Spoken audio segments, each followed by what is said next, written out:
And we're live. Hello and And we're welcome live. to the 77th episode of Game Theory Gang. I'm your host, Matty Allen, with ChrispyMan of HexFire.io, Tobiwan Hexobi, Brisology, and our special guest tonight, Paralyzed_Monster. Welcome. Now, Hello. currently still on Twitter as Paralyzed Hexagon, which is how most people probably know him. And then he's in a transition on that handle on Twitter, so hopefully we can help him with that. But happy to have you on the stream with us, and looking forward to hearing your story, man. You've definitely been an inspiration to me since I became aware of you on Twitter, and life in general can be hard. You know, everyone's got their challenges, but you just were always bringing good energy, and we're supportive of whoever came across your feed, and we're putting out the good vibes, and it was contagious, and a lot of times right when I needed it most. So I've been a fan of yours for a minute. Yeah, Appreciate I also that, wanted to Toby. say I see a lot of your tweets, and they're very inspirational. I like them. Appreciate So I that, tell you what, though, Bruce. some of those lifting pictures and videos do make my back hurt because I'm just like, oh my god, it's like I can't imagine lifting that amount of weight, and then especially with a paralyzed arm, like the way that you were doing it with the straps and all that, it was just like, holy shit, man, this is crazy. It's like, so I get where the monster thing comes from. That's like a lifting term, right? Yes. Yes. Yeah, so when I was younger, I think what started off for me was I got into bodybuilding when I was about 15. I was a really scrawny kid, played soccer. And by the time I was about 19, 20, I had gained about 100 pounds of just a lot of hard work, eating a lot. And when after I wrecked, I kind of went back into the gym, and bodybuilding just wasn't as fun. And had a friend that he was a power lifter, and he was like, "You should try it out and see if you like it." And at first I found that insane as well, like squatting, deadlifting, and benching with just a left arm.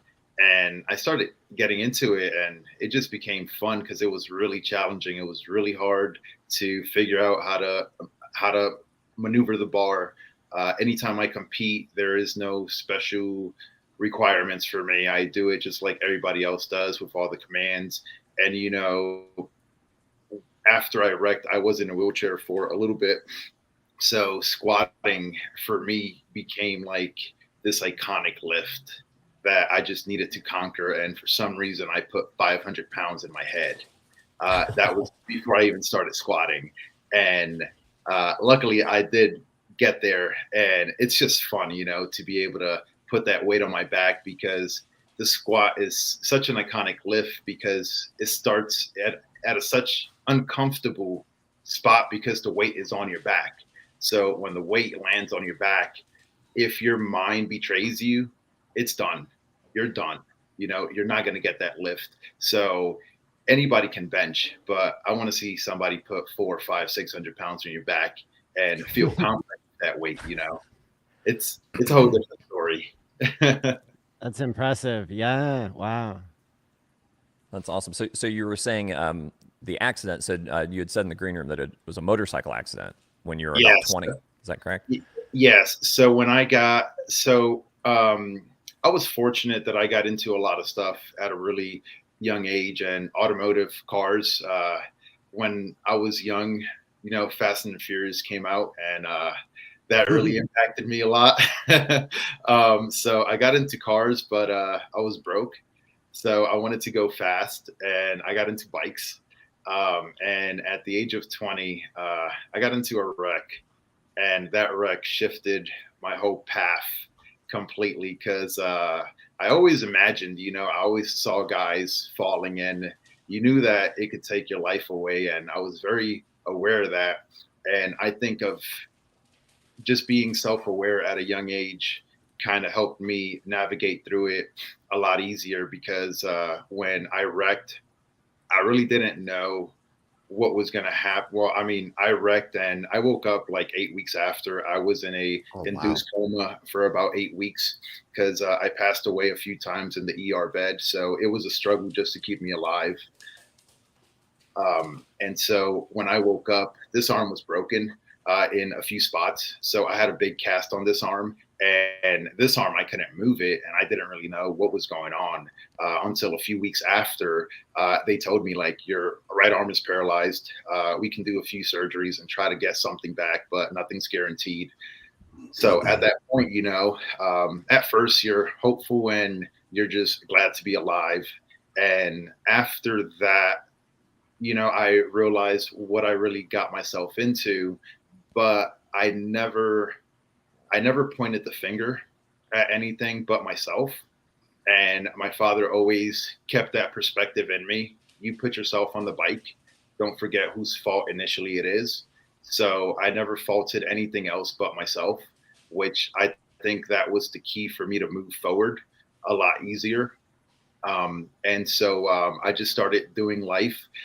It took about 1.5 years of recovery for me to get back on my feet and start retaking life as normal, going back to the gym, driving, and eventually working and starting to pursue a career. So that was a very, how can I say, that was a lot of teaching in a really short time that life just threw at me. So at this point, it's been 10 years and I'm very grateful for everything that happened. I wouldn't change anything. It's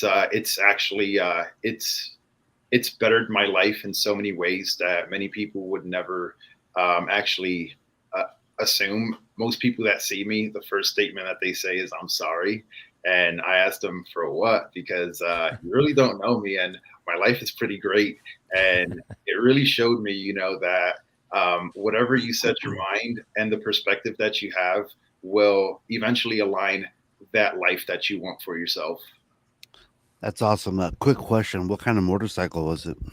04 GSXR 1000. Ooh, man. That was a good up and Rocket. go.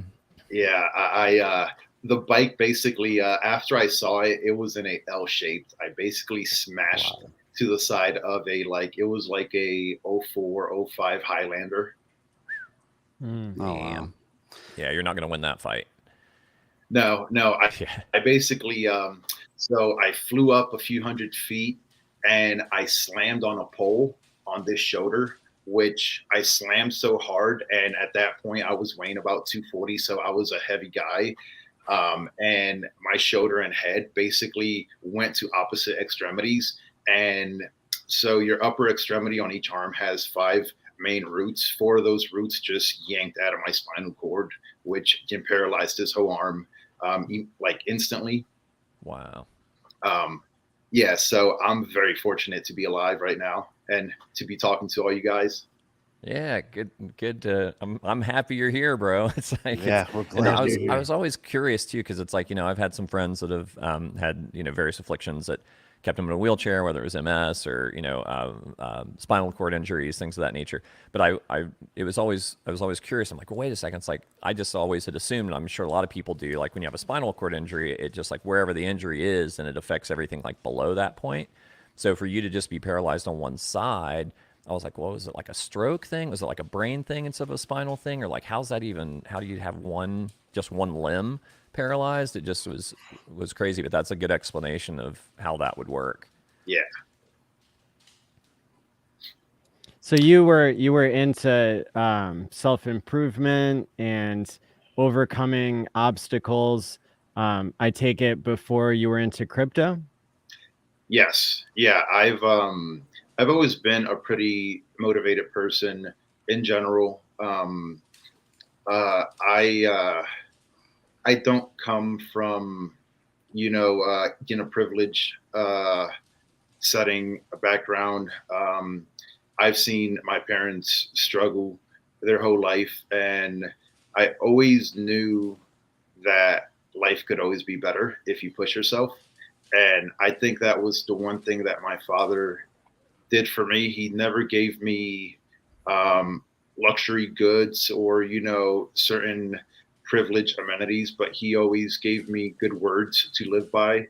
And he always told me, like, as long as you can envision it, you can have it. everything that you want is already out there because you saw it.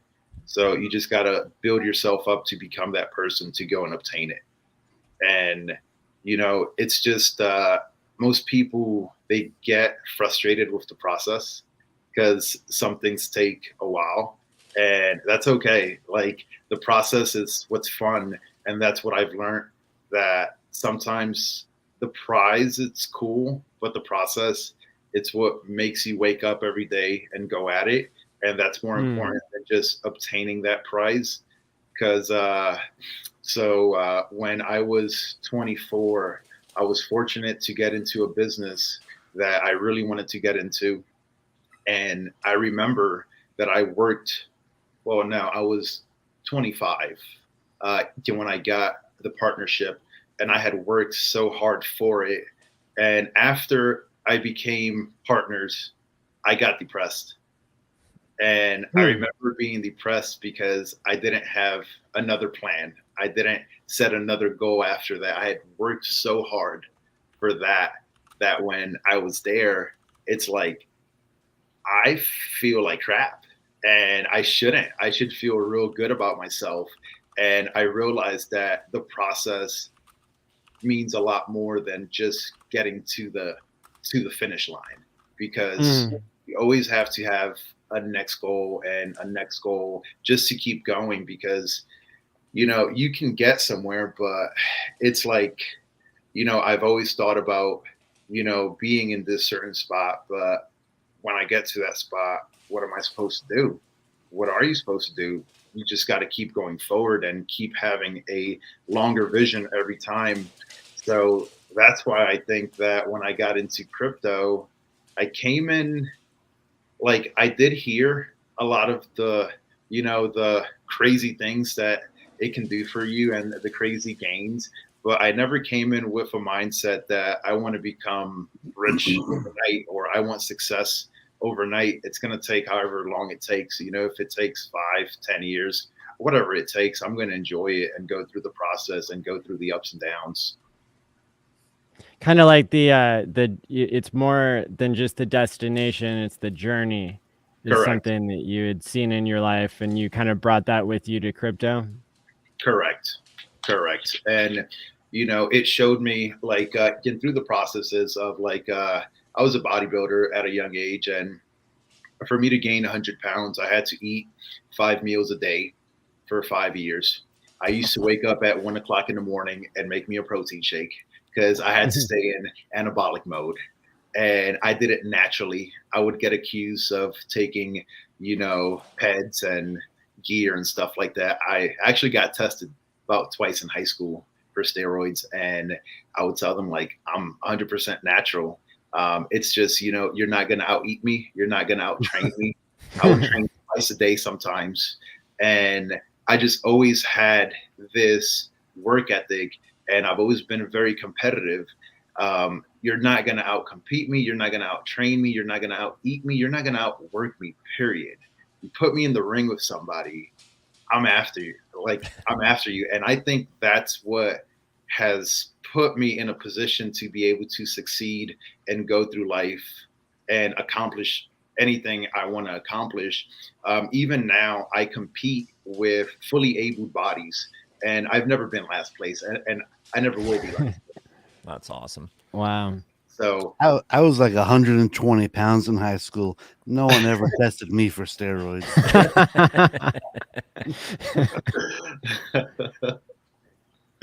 Yeah, yeah. Going back to your, like, where you said you kind of reached the top, you didn't have another goal. It kind of sounds to me like stories I've heard. Like, I think I heard Dollar Cost Crypto. He was saying that, like, when people really make it big in crypto and, like, they retire, they often go into, like, a depression because there's, like, what else is there to do? There's no, like, daily grind that they have to go to. So now they just kind of sit around and they're like, they get depressed or whatever if they don't fill their time with things to do. Yeah, not just crypto. Everywhere it's like that. Everywhere. Right? Yeah. Everywhere. Yeah. Yeah. But that's why you see some people do flit around going from item to item, thing to thing. Maybe sometimes a little too quickly, but yeah, definitely having goals stacked up helps. Keeps you busy, keeps you out of your head. It seems like that was always my dad's recommendation anytime I was, going through some anxiety or depression or whatever. And I mean, believe me, it's like I stayed busy, pretty much my whole life.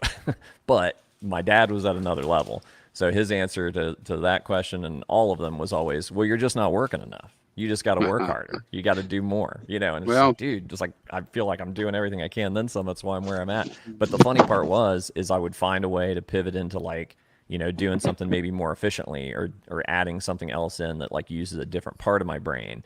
And then in a roundabout way, it was right. It's like, cause I just feel like if you're goal oriented, that's great. But, and I experienced this myself a little bit with retiring last year. I was pushing so hard to get across that finish line, and it's like I retired not because of crypto. It's like it's having some hex bags certainly made it more comfortable. But I worked really hard and was in a good position to get myself to that spot, and the timing was such that I was able to retire.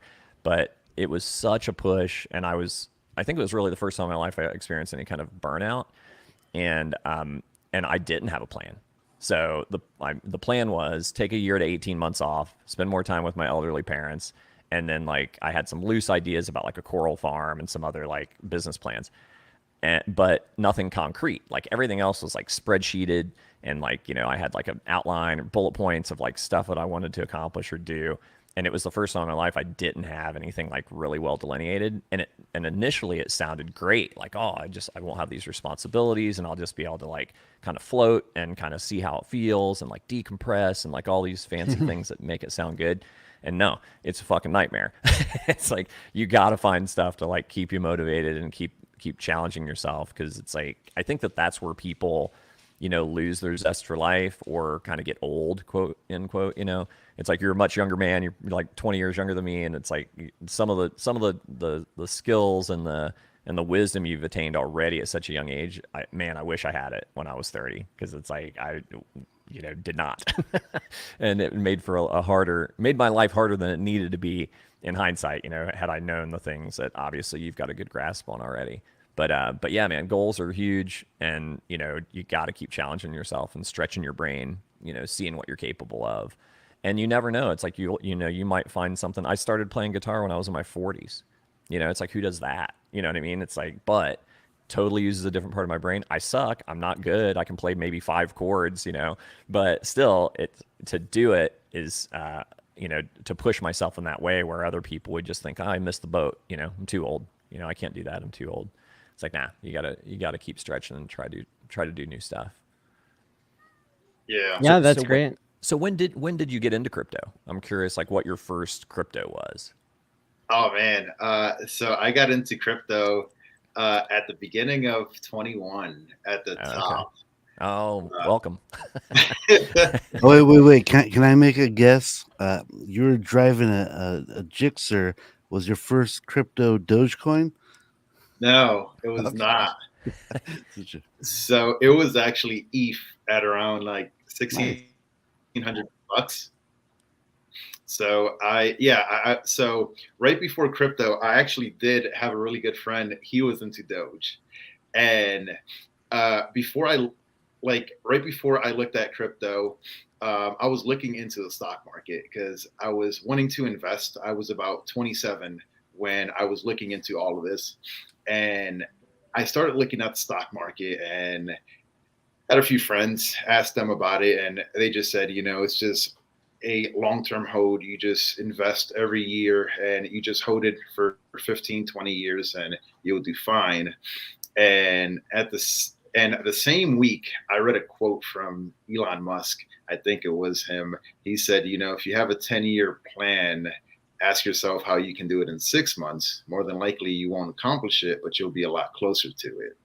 So had this friend, he was into Doge, and he was like, I'm making, I've made X's, and I was like, man, that's impressive. That's really good. Because at that point I had learned how to make money off of me waking up and going to work. But I had never put my money into work except for the business I was into. which it was a shop, automotive shop. I've been into that ever since I was 15, so I knew that business, which I still do that as well currently. So I got into in crypto, started reading about Bitcoin and Ethereum, and I said, well, Bitcoin is first. It's probably done more X's. Ethereum hasn't been out so much. It looks like the next best thing. So I am a safe investor. So I went into Ethereum, and I got carried away the first year, and I started going into another thing and another thing. And I joined that train of FOMO, and I FOMO'd all the way through 21. And at the end of 21, which I think my highlight moment was, I never heard about Hex. I never heard about Richard Hart or anything. But at the age of 21 was kind of a pivot point for me, because my business partner had become an alcoholic, and that partnership was not going very well. So I decided to sell the portion of the business that I had. And I took off a few months for all the paperwork to get done. And January 1st of 22, I'm on YouTube and I look at this video of a sacrifice pulse sex. I'm like, what the heck is this? And I have heard about ICOs, but I never got too into it to really understand what everything was. And I'm looking at this thing, PulseX and sacrifice, and you send crypto to a wallet. And I'm like, I'm going to be giving away my crypto. Sure, let's go for it. Boom. And then I got into the sacrifice. Then I started doing some deep research. I started looking at all the videos of Richard Hart. I started digging into Hex. I started seeing Pulse Chain Sacrifice, which was, 6 months before. So 2022, I went deep into the RH ecosystem. And I did watch Hex for about 6 months. I saw it from like 30 cents go down to 10 cents. Once it got to 10 cents, I went all into Hex as well. And then I started learning about staking, started a staking ladder, all of that good stuff. And then I just waited patiently for the launch. And I said, last year I was going to dollar cost hard into Hex. And once this thing launched, I was going to keep on dollar cost averaging hard. And I just basically made a plan before I really had a plan, and I've stuck with it. And that's basically it. It doesn't really get more simple than that. You just make a plan and stick with it. I tried to go on kind of like, if I like what the person represents, I'll go for it and I'll back you up supporting it. And if that's buying your crypto, that's what I'm gonna do. And I don't break easy. So it can go to zero. That's fine. At least I tried, and I'm going to keep trying. I'm very fortunate of everything that happened after the launch on the prices. I know some people are devastated right now with what's going on, but I feel blessed because I didn't get into the Pulse Chain sacrifice. I've been able to dollar cost average into Pulse Chain. So I tend to look at the positive side on things. And so, basically in 2021 got wrecked. In 2022, I learned about RH and been dollar cost averaging since. Awesome. Yeah, that's, that was my introduction to crypto as well, was like buying the 2017 top, it's, I think it's pretty typical. A lot of people I've asked, like, came in during a bull, and then some of us stuck around to dollar cost average into a bear, and then hopefully the cycles continue. Right. Yeah, that would not be good if it didn't. That would be terrible luck, because it's like, I got in just before the 2018 top, 2017, 2018. And, it was that quick hit, because it's like I got in and like within months, it was like I was making some serious X's on my investment, and then I wrote it up and back down. So I weathered that one. Pretty much think you learn your lesson. And then it was kind of a unique situation with the pulse sacrifice, because it's like I had opportunities to take profit at that point, but because the launch was potentially weeks away, I went against my better instinct at that point to take some profit, and have yet to do so. So I'm that guy that sat through 2 bears and didn't take profit. So if we don't get another bull, that's not gonna be good. I'm gonna be calling all you guys for moral support. I'll come unglued. Sure. Well, now Tobiwan, you got in like 2017 as well, right? Yes. Mm-hmm. And Brisology, I guess, is the veteran here who's been around one cycle longer than us. 3 bears, baby. 3 bears. I've been mauled. So can you tell us like what helped you keep the faith, during one more bear than the rest of us? Being too dumb to realize I'm in financial danger. I'm like that Simpsons meme where it's like Ralph Wiggum's in the back of the bus. He's like, I'm in danger. I'm like, I don't know. I honestly, I just go, hey, because I got in at 2013, so I was like a Bitcoin guy, and I'm just like, there's only 21 million of them, and there's 40 million people in California alone. There is not enough coins for everybody, and the most smartest people have been looking at this protocol since 2009, and they're saying that there's no real flaws in it, like there's no inflation bugs, at the time or whatever. So I just figured, I'm like, hey man, if this thing was not good, I think someone really smart would have pointed out the fatal flaw. And the only flaws people were pointing out were like, the government's going to shut that thing down. You're not going to, the government's never going to let this happen. So I was just like, I just had confidence, and yeah, so I didn't take very much profits either. I'm always sitting through the freaking bears like a dumbass.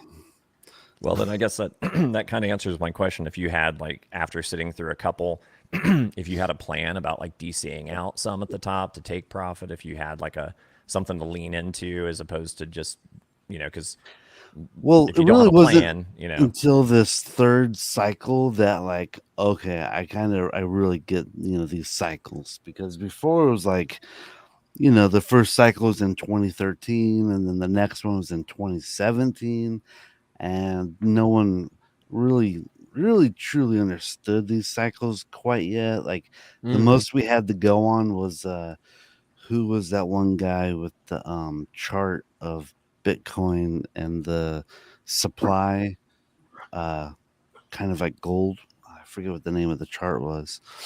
But The plan stock to flow B. model. Yeah, stock to flow model, plan B. Everyone was kind of going off of that guy for the most part, but now after this third cycle, it seems like these cycles are pretty like established, and and also traditional finance. There's a lot of boom bust cycles. Like we're in a boom bust type of economy, I guess, where we have these booms and then we have the bust, and it seems to me like cryptos, the people who have the most cryptos are the people on Wall Street. So it seems to me like cryptos are now baked into the boom bust cycles of Wall Street, and I think that's probably the most important thing to be looking at this particular time, which now it kind of actually scares me, because I'm like, everyone is thinking like 2025 is going to be the top, or that's 2026 is when the next bust cycle starts happening. So who knows if it's actually going to keep playing out this time. So I don't know. Maybe we just keep going up and up and up after this next bull run. Maybe This time will be different, right, Bruce? This time will be different. It's going to be different. Trend is your friend until the end. Hey, you're talking about it, right? I mean, I think everybody listening has gone through what you're talking about, right? You first come in and you hear about crypto and you're looking at, you're like, right away, it's like, there's no way that there's cycles, right? There's no such thing as cycles, right? And then all of a sudden you see the cycle go through and you're like, by the time you get to the end of the first one, you're like, oh, there really was a cycle, right? And then everybody's like, but this time is different. So then you get into the second cycle and it's like, no, this isn't going to happen again because this time is different. And then a second cycle happens and it almost looks like the first one. And so then you get to the third one and you're like, but this time really may be different. I don't know. But yeah, boom and bust, man. And it's hard for people to get their heads around. I think the one thing that I noticed, and I don't know, I might be misnoticing it, but I thought the first two bull runs were, they kind of peaked out in I think like December, and I think this last one it actually kind of peaked out in November. So I was just kind of taking note of that, thinking, hey, it kind of ended like a month sooner than previous ones. So maybe that was like the market trying to front run the previous two cycles. You know what I mean? So yeah, sure. Well, we I don't know. We could go deep on that topic, right? Because, one of the things I've been working on is this analysis of, of how to handle the cycle, right, in the future when things come through. Anyways, Richard was 100% dead on that the top for Bitcoin was April 21. Dead on that was the top. But the interpretation of that might be, well, that you'll never go up again, right? But that's not what happened. We ended up with a sort of a double top. But what he was referring to was the parabola and the fact that we fell out of the parabola. And we also fell out of the parabola for HEX at that time, right? So there were extenuating circumstances, right? The going on in Bitcoin world had to do probably more with the institutional money just pumping and trying to keep it up. But it wasn't retail when we went into November, even though it was, like you said, it came back a month. And then for HEX, of course, we had the sacrifices. Yeah. Easy to see on the charts now, but when we're in the middle of it, I couldn't see it. Hindsight is 2020, right? Yeah. But just a minor, little thing, right? When I first got in, like you, right? I didn't get in 13, but I didn't really join in until 17, right? And who knew people were right? It was going to go back up. Just buy and hold. Who knew that would be the right advice? It took, like I said, it took a couple of years to get that through your head. Through my head, anyways, that would be the case. Yeah, something that kind of popped into my head when Briz was talking about the cycles and whatnot. I replied to somebody's tweet. It might have been Lamont Black, might have had a tweet about it, but I said something along the lines of how my instinct has always been about HEX. Like eventually it's going to get to be almost like a stable coin. Like not because it's not backed by anything, blah, blah, blah. I get that. But as far as price, like the volatility is going to kind of fall away. And over time, I just have this feeling that it's going to stabilize. I think considerably higher than now. It could be several cycles in the future before it kind of really gets rid of those giant swings that people get so used to in crypto. You've seen some of that already in Bitcoin. It's like it's not the COVID dip. Even that was not 95%, right? It's like that was a big one, but it wasn't that big. So, my thinking is that if Bitcoin is already kind of on that trajectory to become kind of like a stable coin and a store of value, which has kind of been their MO for a while now, that they're not money, they're not peer-to-peer electronic cash. Yeah, they're not. Yeah, they're none of those things, but they're going to be a store of value, right? So if that's true, people don't want their stores of value to be crazy volatile. So I think as time goes on, whether it's a lengthening cycle or less X's from one cycle to the next, what do you guys think about that happening with HEX? Because with Bitcoin, there's really, after a while, there's not an incentive other than that you think it's relatively stable and that maybe you're going to get a 2x or a 3x, every 4 years. Whereas with HEX, it's like, obviously we're all very familiar with staking ladders and the power of TShares and earning additional distributed inflation from the HEX contract. So just curious from all of you guys, kind of what your thoughts are on that. I got a lot of thoughts on this. Cool. So I always wondered about this difference between 3.69% inflation and 36% APY. Those numbers don't add up, right? You can tell me a fun story about how the OA isn't staking and the total supply is higher and stuff, but then we're not talking about the circulating supply. And then you can make an argument about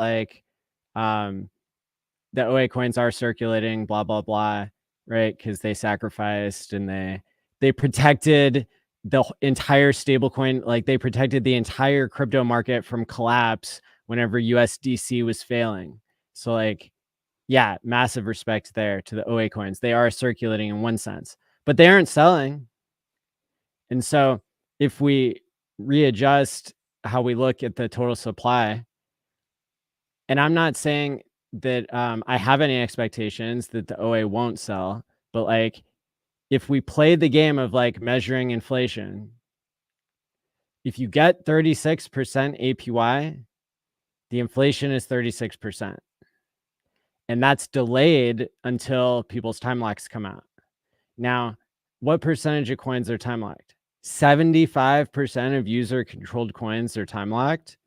So basically the supply of HEX disappeared. There's only 25% of user controlled coins liquid even now. And that number is set to inflate incredibly, right? Because the average stake length is 6 years, 7 years, somewhere in there. And so I think on one hand, you've got somewhat, I mean, for crypto, it's not really hyperinflation. Bitcoin went from 0 coins to 1 million coins in a pre-mine, and then it went from 1 million to 2 million coins pretty fast after that, right? Richard was mining 50 Bitcoin blocks and stuff less than 15 years ago. So just because and the demand for crypto can inflate faster than the supply, right? So that it doesn't really speak, and predicting prices is very difficult in that sense because you don't know what the demand is going to be. Now, but when it comes to supply, that's where HEX is different. And I think it's really interesting that the only way to get the HEX inflation is to time lock. And you're constantly going to be diluted if you're not locking longer than average at a point where you might imagine supply, demand being higher and supply being less. Crispy and I have talked here and there about these, about Deci and putting it in time pays me and locking for 30 years. I did an example the other day where I gave the crypto professor a physical coin that had Deci dripping out to him over 30 years. How many people do you think are going to hold on to TShares for that long without selling if the price is much higher or much lower than it is today? I think there's going to be a huge opportunity for years to come, but the people who are securing their TShares today for tomorrow and focusing on TShare years, I think that is the way I have to think about it, because otherwise I'm thinking about it in a more short-term perspective where I do see there being continued extreme volatility, because it's going to be really hard to find a match between supply and demand whenever HEX is inflating drastically compared to the user controlled supply, but also hardly anybody has heard of HEX. Hardly anybody's into it. It's kind of hard to get into right now. Bitcoin, if you wanted to get in at a penny, you had to send a money order to Japan in the mail and then pray that you'd get the coins. So, in HEX, you have to find a decentralized exchange that's really decentralized in order to get it. But that, that's an opportunity, it seems. but I think the volatility, I think that's a feature, and that's part of why you have the special relationship between time locking to save yourself from yourself and the emotions of volatility. Toby, you're muted. Good points. I was thinking along those same lines, because it's like, obviously it's kind of a seesaw effect between, the loaned value from stakers to liquid holders. The difference, I think, now, and we talked about this a little bit last week on stream, and I haven't talked to Corey about it yet, but I still plan to. But I brought up how Corey Costa doesn't have any staked HEX. Like, he has HEX, but he doesn't have a staking ladder. He doesn't have any staked at all. And it's like, I think it's because, a lot of the newer people that are in it that have really only experienced a bear are, looking, at the history and saying, oh man, what if I had been locked up when it hit all-time high and then I couldn't get to it? So I think that has shaped their tactic going forward. So, where famously people like Nerd Girl and myself and others have said, hey, if you want to do a staking ladder and you want to keep like at least 10% liquid, that's probably a smart way to go, because then that way you have some at the ready. My thing is always to have like a staking ladder that mine are quarterly. So that way I never have to wait more than 90 days before I have a stake ending. And then that way I'm not too freaked out thinking, oh man, I got to, I'm going to miss this pump or whatever, right? If I need to liquidate anything. And, whereas now it's like, it's swung so hard the other way. It's like people aren't apparently not staking at all. So, Correct. And then I'm assuming your name. I'm assuming it's Jay from your @ on Twitter, right? So is it okay to call you Jay? Yeah. All right, cool. So I just the pseudonyms are weird. My actual name's Toby, so it's like it's easy enough for me. But it's like if someone's got like a really complicated, like Paralyzed Monster, it just feels weird to call you that. and we got to come up before the end of the stream, and maybe in the chat, Maddie, you can ask people to like come up with suggestions, because Jay had actually put a tweet out asking about like another suggestion for a name, because he technically can't be considered the paralyzed hexagon anymore because he's not paralyzed, he's an amputee. So just what was it, 2 weeks ago, you tweeted out a picture from a hospital bed where you'd had your right arm removed. So so now it's like I saw some of the suggestions, and one was amped, which I thought was cool. So the amped hexagon, and then the monster thing I wasn't familiar with until we started speaking on stream tonight. And I was thinking, oh, wait a minute. It's like, what about one arm monster? Because you're still a monster. And now you got that one, monster arm that's, helping you continue to do what you've been doing ever since the accident. It's still with you doing its thing. Right. So, but I'm curious, like, since you got in later and you got in like at the top, and you didn't get in until, Pulse X sacrifice. You missed the Pulse sacrifice, but you've been able to DCA in and probably got a better rate than, if you're buying lately, you're getting a better rate than some of the top sacrificers. So that's nothing to be, to sneeze at. That's great. But I'm assuming that you also have, and you don't need to talk about your own bags, but I'm assuming you understand staking ladders and getting that base down, or are you primarily into Pulse and Pulse X and the Pulse ecosystem? Right. I'm 100% staked. Okay, good man. Wow. And back in March, I was kind of regretting it, because when HEX went to 12 cents, I had never seen my bag that big in like a dollar figure amount, and I was like, I can't do nothing. Like, right. I'm staked, so I'm not like. For me, it's probably saved me from myself, because probably if I wouldn't have been staked, I would have probably done some dumb moves back in March. For me, it makes me sleep good at night. I don't worry about it. I know that my bags are accumulating every day without having to put any more money into HEX. It's just adding up. So I'm staked for years to come. I won't even have a stake out till like early 2025. So nice. That's good something timing. That's like out of my mind. I am still dollar cost averaging. But since ever Pulse Chain came out, I have not dollar cost averaged into HEX. The last purchase I did a 5555 stake. So I'm all the way up to 15 years out. Again, I'm in it for the long haul. The short term is fine, but just like Briz, he's been at it for 10 years. hopefully I'll be here in 70 years saying I've been in it for 10 years, So I tend to see things in a long-term view. Not to say that I won't try to pull some profits out just to, help out my life a little bit, in areas that I can. But I tend to try to retract back in history in Bitcoin.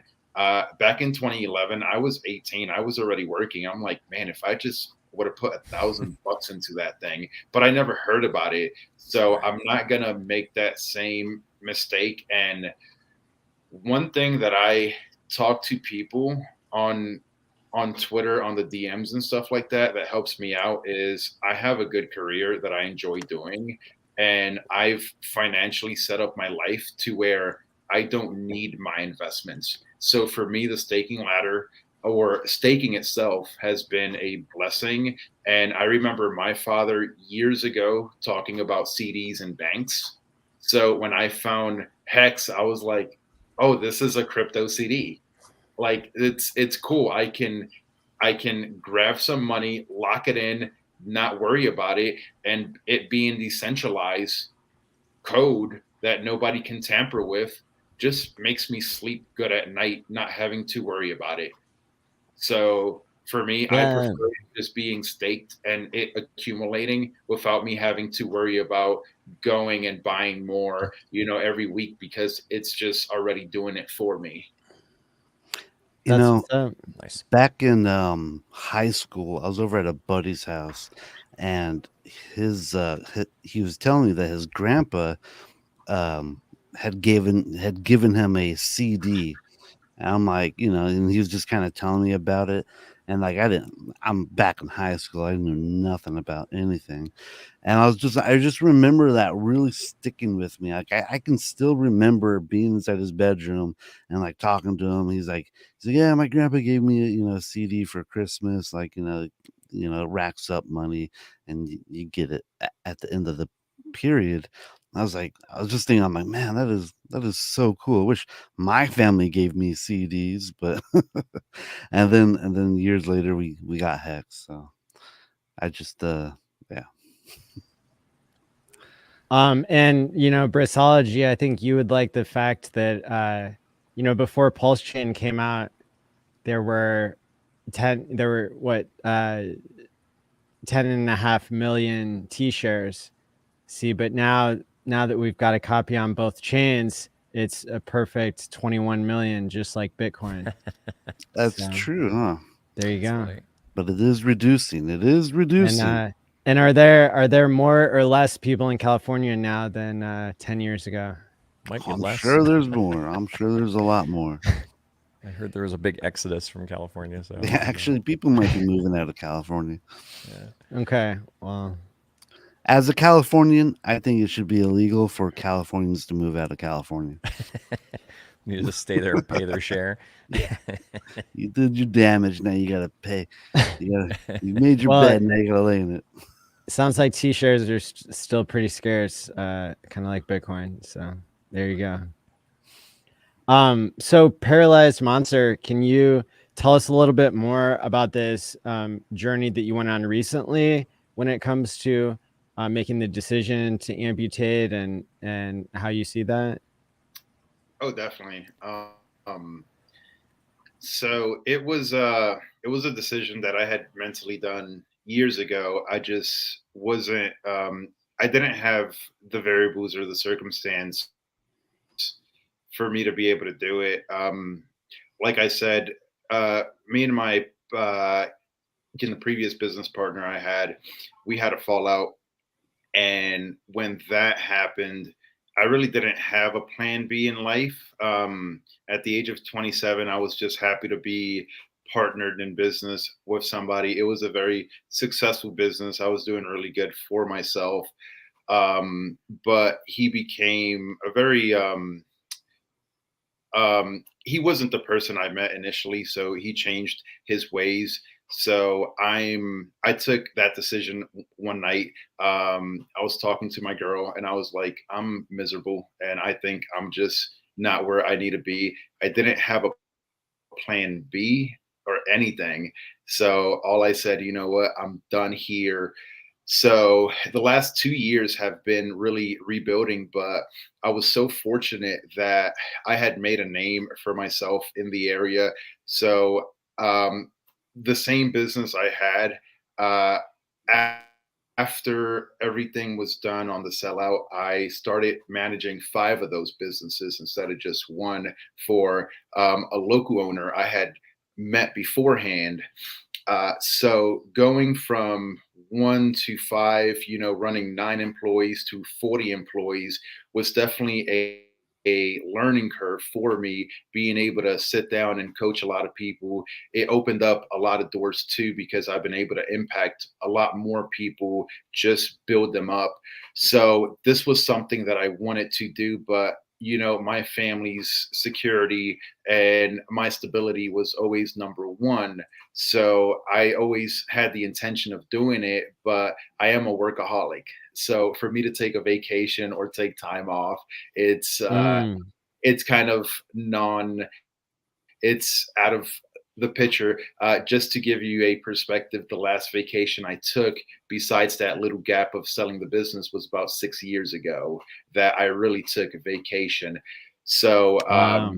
and I was looking, and the medical system here in the U.S., it's a little bit different too, because I had searched up insurances and stuff like that that could possibly cover it. But since it's an optional body modification, no insurance would cover it. So at the lowest hospital rate, I'd be paying about $30,000 for the surgery. Duke, which is super close to my house, they're between 50 and 60,000, just depending on everything. So I wasn't really ready to do it here, and I don't know why something just kept me from it, because I kept on thinking, because I've been investing in crypto, like I just rather put that money into crypto. And I had family in El Salvador, and they started doing some research over there for me. And they got me linked up with a great surgeon. Extremely grateful for him. And I got it done for under $2,700, Whoa. the whole shebang. So yeah, so it was a huge blessing. And so I took the time off, and I said, you know what, it's time. And so the purpose I did it was to go through my daily life, just doing things a lot easier. Because one thing that I would have to do is stabilize the arm every single day in my pocket. So I would have to buy jeans with a certain um, getting a certain angle on the pocket design, and all the little inconveniences that nobody ever really thinks about. Sleeping, Mm. always inconvenient for the last 10 years. I could get my arm trapped somewhere. It could break a bone and I wouldn't even know, because I had no feeling. So Mm. for me, it was just to move through life easier. But what I didn't realize was after I got it amputated, I had lived with nerve pain for the last 10 years. And that is, it is excruciating, and it will crutch you mentally. Because the only way I can explain it to people is, imagine if you take a knife and just start stabbing yourself repeatedly. That's the pain I endured, but I learned how to live with it. Once I came out of the surgery in El Salvador, the nerve pain was gone. And Wow. yeah, and even That's the awesome. doctors and the nurses, they kept asking me, "Do you want pain meds?" And I was like, "No, I want no pain meds. Wow. I have no pain. Wow. I'm good." Yeah. They were like, "We just chopped your arm off. Like, what you mean you're good?"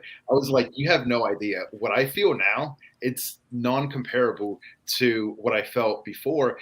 And that's when I realized, like such weight was just uplifted from my back, because all that pain I had felt for so many years, I'm actually getting used to being back to normal without pain. So this Mm. is like a new chapter for me. It's a new life. And just the pain aspect, which was never a reason, has made it so worth it. So it was something that I should have done years ago, but everything happens for a reason. I'm just grateful that it has happened at this point. Right on. That's I'm awesome, glad. dude. I'm glad Yeah. you're feeling that nerve Appreciate damage anymore. it. Yeah, nerve pain is terrible because there's not really much you can do for it. I mean, so that's great that it turned out that way. Because I was wondering, it's like if you're with the way the story was going, I'm like, oh, is it going to be like a phantom limb thing where it's like you now all of a sudden you feel, even though the arm's gone, you feel it or sense it, or or there was pain now and there hadn't been. So I wasn't sure. So I'm glad the story went the way it went. Yeah, so the phantom limb, I only felt it for the first hour after I woke up from anesthesia. And I believe that was just my brain trying to conceive like where my arm went. But Right. once it clicked in my brain that it's no longer there, it's been gone since. So yeah, it's been a huge blessing. Right on. Wow. And this is how recent is this that you had the So surgery? This was like 3 weeks ago. Actually, Friday is going to be 21 days. So, so wild. it's Wow. so it's been like, I don't know, like 16, 17 days, something like that. Yeah, we've been DMing for a couple of weeks, and it's like I didn't have any expectation for you to be ready to stream by now, but you're like, yeah, man, it's like I got 5 days bed rest, and then it's like I'm ready to go. Just let me know. I'm like, what? I'm like, this guy's he is a monster. Super cheerful, man. Super cheerful. Yeah. Oh yeah, if I could, I mean, I'm like so anxious to get back into the gym, but the doctor was like, look, I know that you really want to get back, but lay low, just be smart about it. And I'm trying to listen to him so bad because I just like to be active and just, at the end of the day, feel like I had a full, day of activities and I've worn out my body and mind. So staying active for me has been a trick too, because I know that you've been a kinetherapist, Maddie, but like every person goes through depression, and I've gone through depression as well. The first year and a half recovery, I did have all the suicidal thoughts, and I've gone through the whole shebang. It hasn't really been, lights and glory the whole time. Like I've had to go through the bad to choose the good at this point. So the trick for me has been just stay busy, impact people, and practice gratitude and have a good attitude like every day. So first Amen. thought I wake up with every day is just I'm just fortunate to have another day of life. Yeah.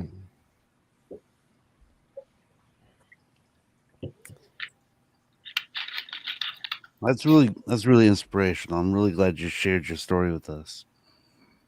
I agree. Appreciate that, Briz. I'm glad to be here. Yeah, I can't remember exactly what it was that you had said on Twitter about telling your story or like, streaming or something.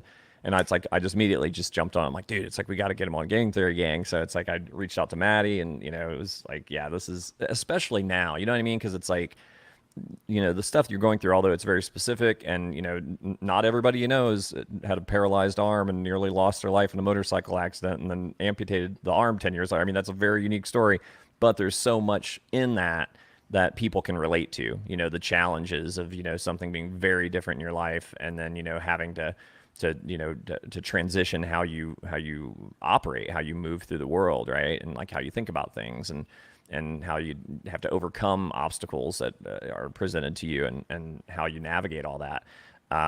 So, especially with this prolonged bear, I'm sure there are plenty of people that, if they hadn't experienced depression before in their life, maybe this is their first go, because they had the sudden wealth syndrome and they were staked or whatever. And, I'm telling you, it is a gut check. Like, even though it's not money I could have touched, like to see, what my staker app used to say versus what it says now. And it's like, I was joking with somebody the other day, and I'm just a friend of mine. So he knows what's up anyhow, but I won't say the number, but I'm like, I said, so now, a guy that's lost X number of dollars, so it's like, and it definitely can fuck your head up. I mean, for lack of a better term, if you're not, if you don't shift your perspective. And it's like, something I really like that you were saying earlier is about expectations, because so much of it is your expectation of like, what's ahead. If you have unrealistic expectations, that's gonna cause a lot of problems, right? So it's like if you have proper expectations of like, it's like one of my favorite books is The Road Less Traveled, and the first line in the book is life is hard, and it's and so many people think that somehow like life owes us something, like somehow it's supposed to be easy, it's supposed to be Instagram fantastic like all the time. And that's just not life. Life is hard. There's all kinds of challenges, whether it's your crypto bag sucks or, there's something going on in your personal life or physically, mental health, you name it. So, the thing I've always said is like, I haven't, I'm only 50, or 51, almost 52, but it's like, I'm not some wise guru on the hill, but like at this point in my life, I feel like if I've learned a purpose for this life, it's to help each other through it. Because everybody's got their struggles and their challenges, and it seems like I do better if I'm focused on other people and helping them. Obviously that can go too far too, and then you're not adequately taking care of yourself. But it's like, if you're bettering those around you, it's like, it's kind of like a hug, right? It's like the cool thing about a hug is like when you give a hug, you automatically get one back, right? It's like you're not out there looking for like, man, I really need a hug. You just gave one, and then without even thinking about it, you got a hug, right? So, that's definitely an inspirational story, man. It's like I'm really glad you were able to come on and share that with us. And it's like, so what meme coin are you most excited about? I'm kidding. I don't want to send Briz through the roof. He'll reach up and punch me. I thought that was going somewhere very profound, and then you had to bring up meme coins. Well, come on, man. How long have you known me? It's like I gotta dumb it down and make it silly at some point, or else it gets too deep, and then I'll start crying, and then that's no good. So, just going back to your thoughts, Toby. What's that, Jay?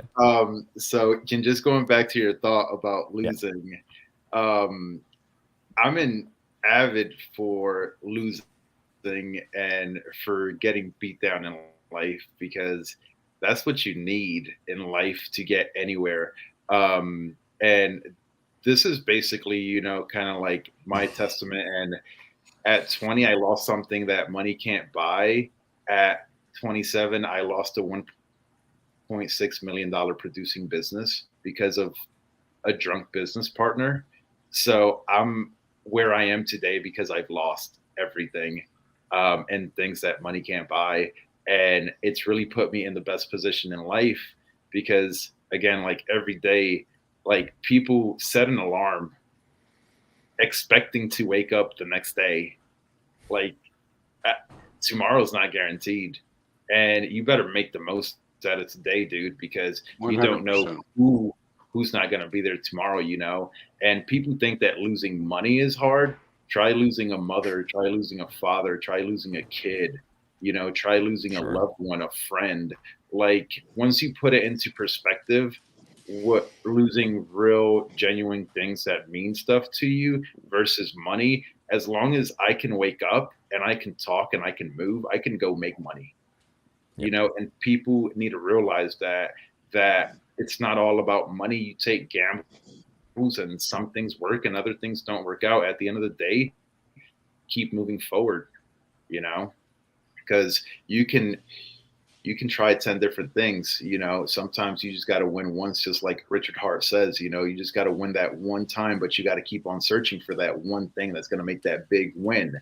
And if you stop searching, if you quit, you're not going to find that thing. So, you got to lose 9 times to win on the 10th time. So don't quit on the 9th time when you just need it that one more time.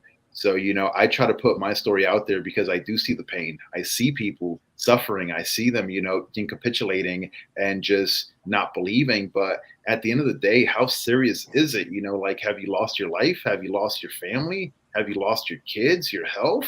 Then if the answer is no, it's not that serious. So let me say a couple things. First, you just change your name to Monster. That would be perfect. That would just be good. That kind of cover things right there. But yeah, hey man, losing is practice for winning. Yep. That's what I'd say about what you're saying, man. Losing is just practice.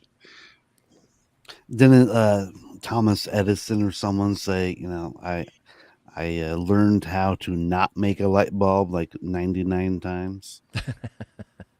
Yeah, he Right. might have said that. Yeah, Something like that. that's possible. Yeah. Yeah, the challenges, man, it's like as hard as they can be and as easy as it is for people to fall into that mindset of like, woe is me, or, how horrible this or that is.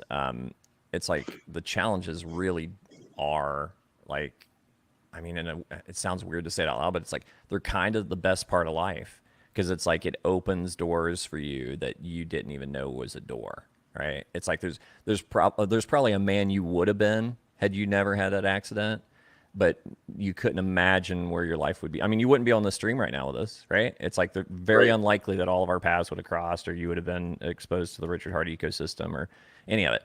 So it's like, and all the other good things that have come your way, since that pivotal day.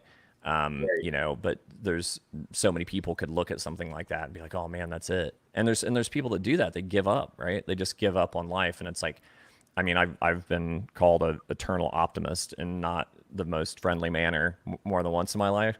But it's like, what's the fucking, like, what's the alternative, right? It's like, should I just be all gloom and doom and like just focused on like what's not working or like how bad things are? That's why I'm always like, even on stupid Twitter, like trying to get people to get along. It's like, man, it's just not worth it. It's like, like you said, no, like tomorrow is not guaranteed for any of us. And, people need to zoom out and understand like on that, across that screen, that's another human being, right? So it's like maybe they're, on their high horse about whatever, but it's like everybody just needs to take themselves a little less seriously on Twitter and like realize that everybody's going through it. And it's like, there's some trolling that's just not funny, right? So it's like just be a little kinder, you know what I mean? It's like it doesn't cost you anything, and at the end of the day you sleep better and you feel better. It's like I can be an asshole if I want to be, but I just choose not to be, right? I'm an asshole. I don't choose to be. I just am. Friz, you're awesome, dude. So, have you guys heard breaking news? KDP is leaving Power City. I just saw that. So, I just saw that. And says she's also getting a camera set up so she can start streaming. Nice. So that should be entertaining. Yeah.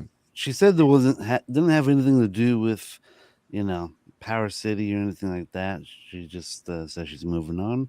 Yep. And yeah. Isn't that what Jesse said when he left? But he left Liquid Loans for Power City. Oh, okay. Oh, he's still with Power City, right? They're just shuffling around the human resources then. Yeah, it seems exactly. Like Same thing with Matt. Matt left Liquid Loans as well. Okay.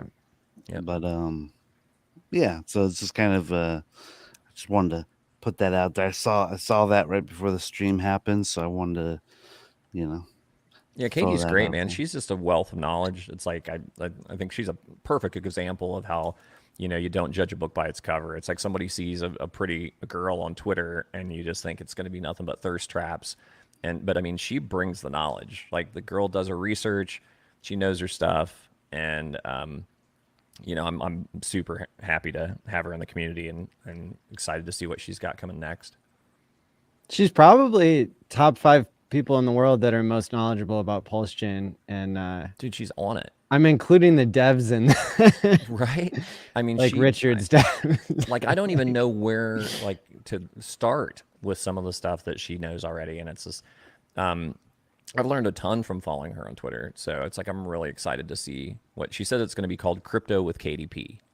Is going to be the name of her show. Yeah, I retweeted it out. Ever since we did the last conference, I know she posted that she was thinking about making more content, and that's a beautiful thing when there are more people participating in broadcasting, because of course Hex and Pulse Chain has the largest number of volunteer broadcasters out of any crypto in the world that I'm aware of, and so it's really cool to talk about the principles of DeFi, decentralized finance, but then it's even better to live those principles and to see how messy it can be, but also how powerful it can be when you're not centralizing power, but you're distributing it.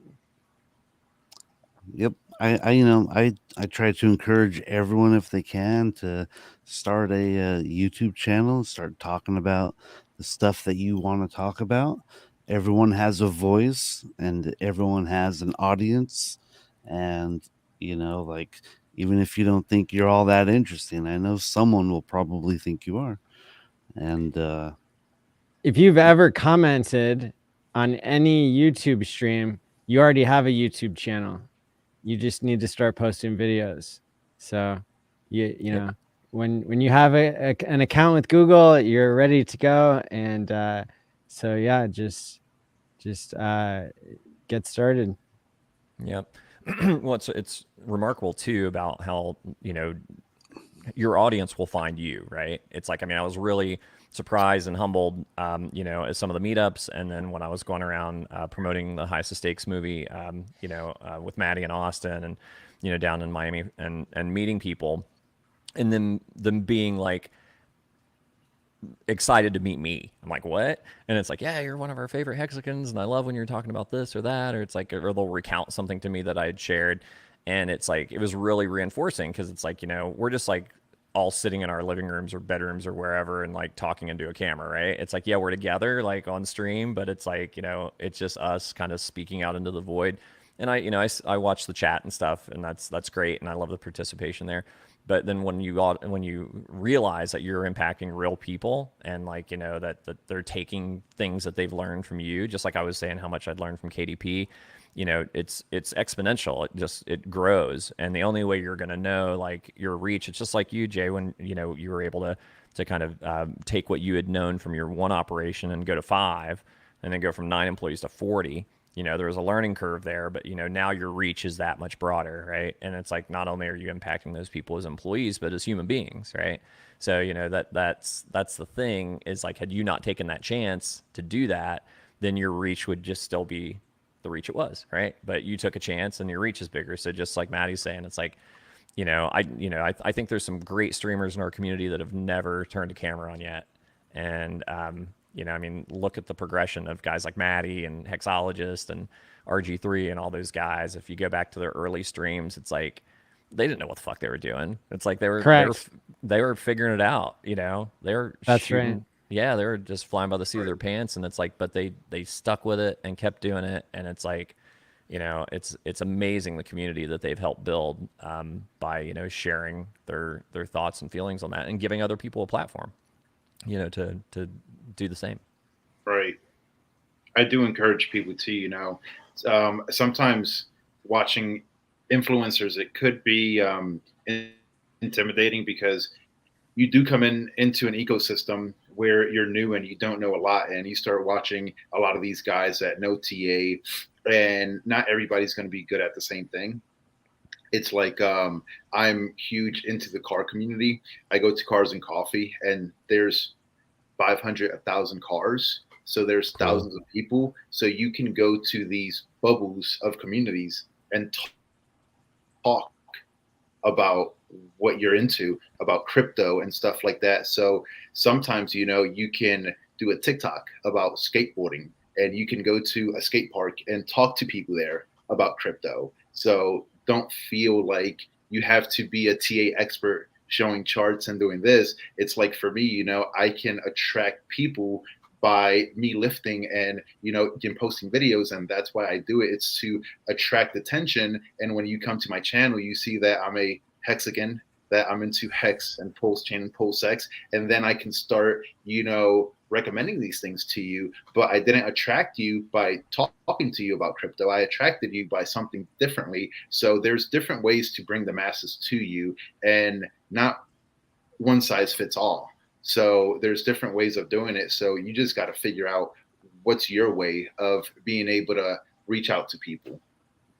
Yeah, amen to that. Well, and Maddie articulated it pretty well right before that, but it's like, it's not about pumping our bags. It's about teaching people about what's coming. right? And you've got a choice. You can be self-sovereign and take control of your finances and embrace decentralized finance, or you can be along for the ride of whatever the powers that be are going to push down our throats, right? So it's like if it's going to be CBDCs or you name it, like, one world coin or whatever that nonsense is, it's coming. It's like a digitized world is already here on so many levels. So it's like all this is coming. So this is an opportunity for us to share something obviously we're all passionate about, to teach people, and they're going to be thankful that that they're learning about it now, and not when they're just all of a sudden it's like they're at the grocery and the chip in their hand's not working and they don't understand why, and they've got to put all their groceries back or walk out empty-handed. You know what I mean? It's like, who knows? I mean, I don't like to do the gloom and doom scenarios, but shit like that happens. Dude, we're already there. Yeah. I am sick of people saying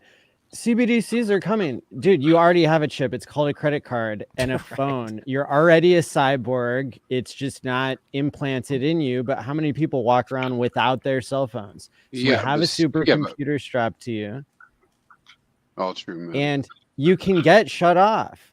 I got my PayPal banned for life because I was selling ASICs on eBay. That doesn't make any sense. Yep. But it happened, and it's like we've been living in that world for a long time. And I think like people saying, "Oh, it's coming," maybe that's like getting more people on board or something, because you're like, it's not here yet, but it is here, and crypto's the answer. And the volatility sucks, but I wouldn't trade anything for not being self-sovereign. Amen to that, for sure. It's like, hell, my Coinbase just got shut down again like just a few days ago.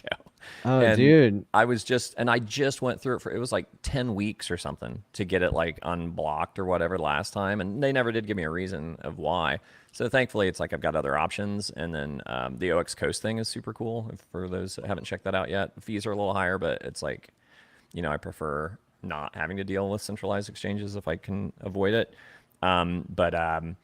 But yeah, man, it was, and at least this time I got a reason, and it was like I was trying to renew a link to an existing bank account, and whenever they went to reapprove it or whatever, they said that it was just my last name, like on the bank end, and then on Coinbase it was my full name.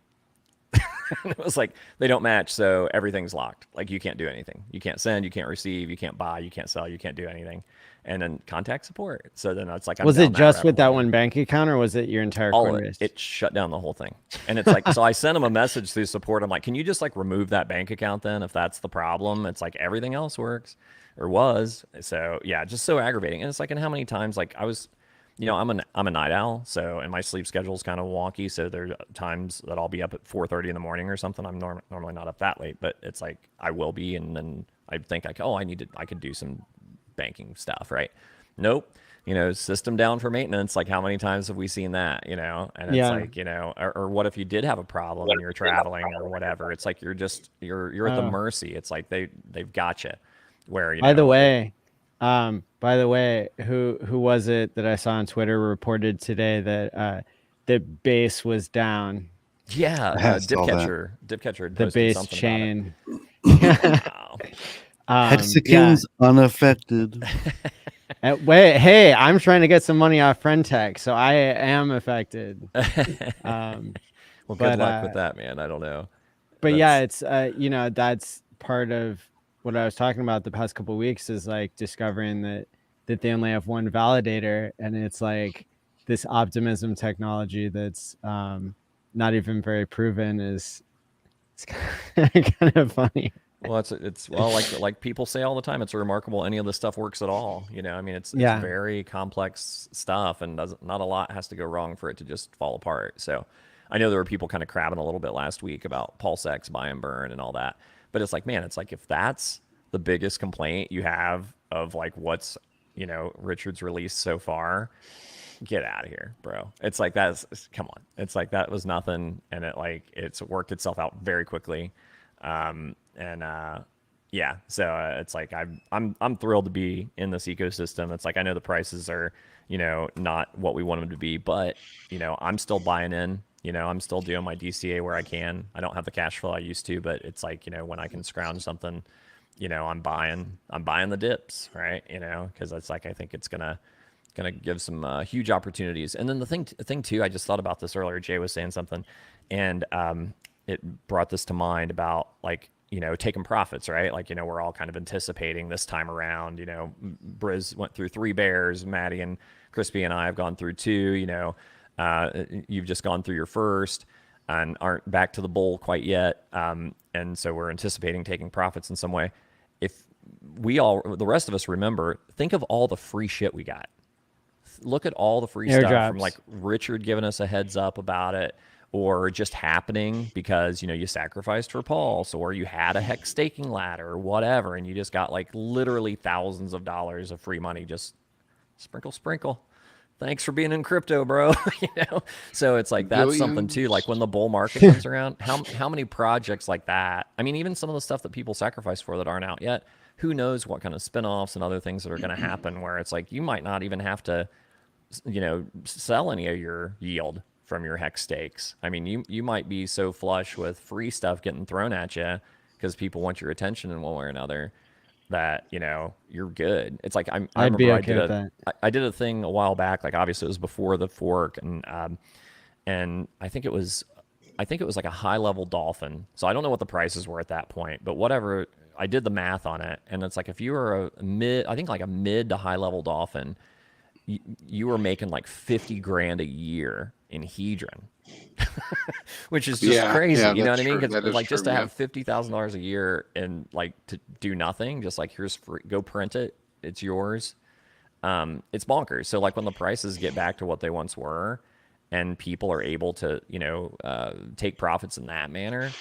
I mean, there's situations where there's probably a lot of HEX whales out there. Heck, not even whales, but just people that are well positioned that will never have to sell any of their HEX. And then what's that do for everyone else, right? Price go up. That'd be cool. I wanted to point out another Jay in the chat here says awesome that his mind got blown. Thanks for sharing the Jay on screen and the entire gang here. And I also saw Sir Johnny Cass also shouted out Jay earlier, saying that you're an inspiration. Appreciate it, Johnny. Big fan of yours. That's awesome. There's another Jay, a wild SJ in the chat. Hey. So she's a wild SJ. Hey, thank you. Hopefully your cleanse is going well. I didn't follow the whole thread, but I think you're like 3 days without food or something. Okay, that cleanse. So, all right. Yeah. I've heard a lot of people complaining that we don't have a good block explorer. And, yeah, that's a good point. I heard Go Pulse is they're developing a block explorer currently. Should be available in a couple of weeks. Yep.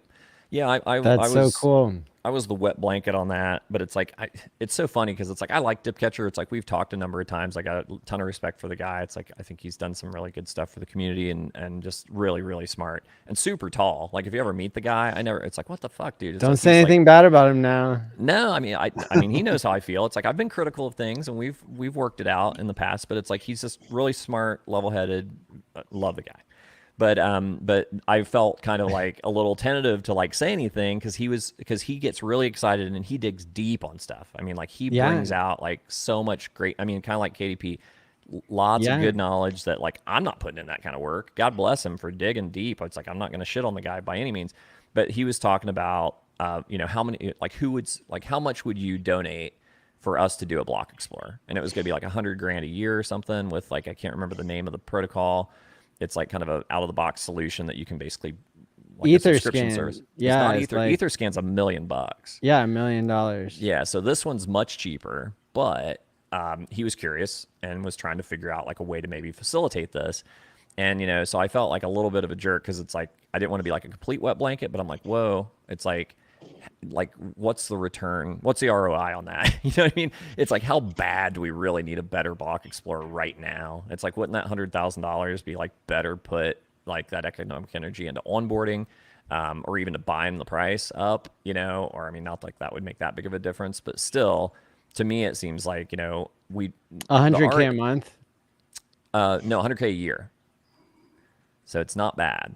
Oh, dude. Yeah. So I mean, Yeah. That's comparative worth to it. Ethereum, but still, it's like I just feel like GoPulse was the one that immediately came to mind. Those guys are kicking ass, and you don't know if it's something Richard might do as one of his perks or upgrades later, like when he kind of works his way down his list, because I'm Well, sure he would like to he likes the best of everything, right? So don't you think he would probably like the best block explorer possible? maybe But he I also likes disagree decentralizing with you things. though. So yeah, but go ahead. Yeah, Toby, with all love and respect, I disagree a little bit in that. You son of Hey, listen, everything's important, so maybe it is priority wise. What's what. I don't know if the right solution is to do crowdfunding like that, and or even if that solution's there. But as you brought up last week, it is a problem. It's a problem in that if I'm comparing us to ETH. I as a user to just like average Joe, It's clunky. even though it's hard to use Etherscan in the first place, you just can't get to the data, and that's a problem in my mind. That's a problem, right? Mm. Yeah, now I can get to anything I want, but that doesn't mean everybody else can. I had a theory that the reason why the Block Explorer was so primitive was because Richard didn't want the SEC using it to track all the transactions. Oh, come on! You said that last week. You said that last week, right? Did I say it last week? Yeah, that's funny. Do you know what? It's fun. It was Giving funny out though, all the like, secrets. I mean, it's obvious. I've said it 100 times in 100 different places. I'm a validator, right? I'm happy to be one. It's great, doing my part to support the chain. Thank you for but stopping double spends. That's right. Thank you. So there's a function on that where, like, if you have multiple validators running, you can like see them all at once. Like, but if you, I can't remember what the number was, but basically there's a tipping point where it's like a little message pops up and it's like, well, if you pay for the premium service, you can see this many at once. So it just kind of made me chuckle a little bit, like, cheap ass Richard, like just being frugal again. Didn't want to pay for like the bells and whistles version of Beacon Scan or whatever it's called. So That's called being capital efficient. There you go. Frugal, capital efficient sounds better. Yeah. Paralyzed Monster, what is your take on Richard? Like in general, you came in during the 2021 bull run, and so let's start with what was your first impression of the founder of HEX? So initially, when I saw Richard, he was doing his outreach marketing, and I'll be honest, I was attracted. I'm not a flaunty person. I'm actually the opposite, very frugal. But I started looking at the facts and what he was saying from when he was younger, from when he retired back like in 2003, being 25, making X amount of money, making X amount of businesses. So I looked at his track record first, and then him getting into Bitcoin. And I started looking at what he was buying, like Lambos and clothes. And I'm like, that's like 1 or 2% of his net worth. This guy's really not flaunting that hard, like if he wanted to. So I was attracted by what he was saying and what the information that he was given. So to a lot of people, I was into Celsius. I came out right when he was like, you want to come out. So Richard saved a lot of my money. Wow. So I was in BlockFi. Richard said, get out. I got out. So because of that, man, I've saved like a year's salary. So I'm a RH Maxi, and I'm gonna continue being so, because that man literally saved my bags from 21 at the start of 22. I basically started looking at all his videos, and it fell in line with everything I believe. And I was a fan from the first video I started watching. So I'm a big fan of Richard Hart, and I'm going to keep supporting his projects. Right on. Sweet. So the outreach marketing kind of worked.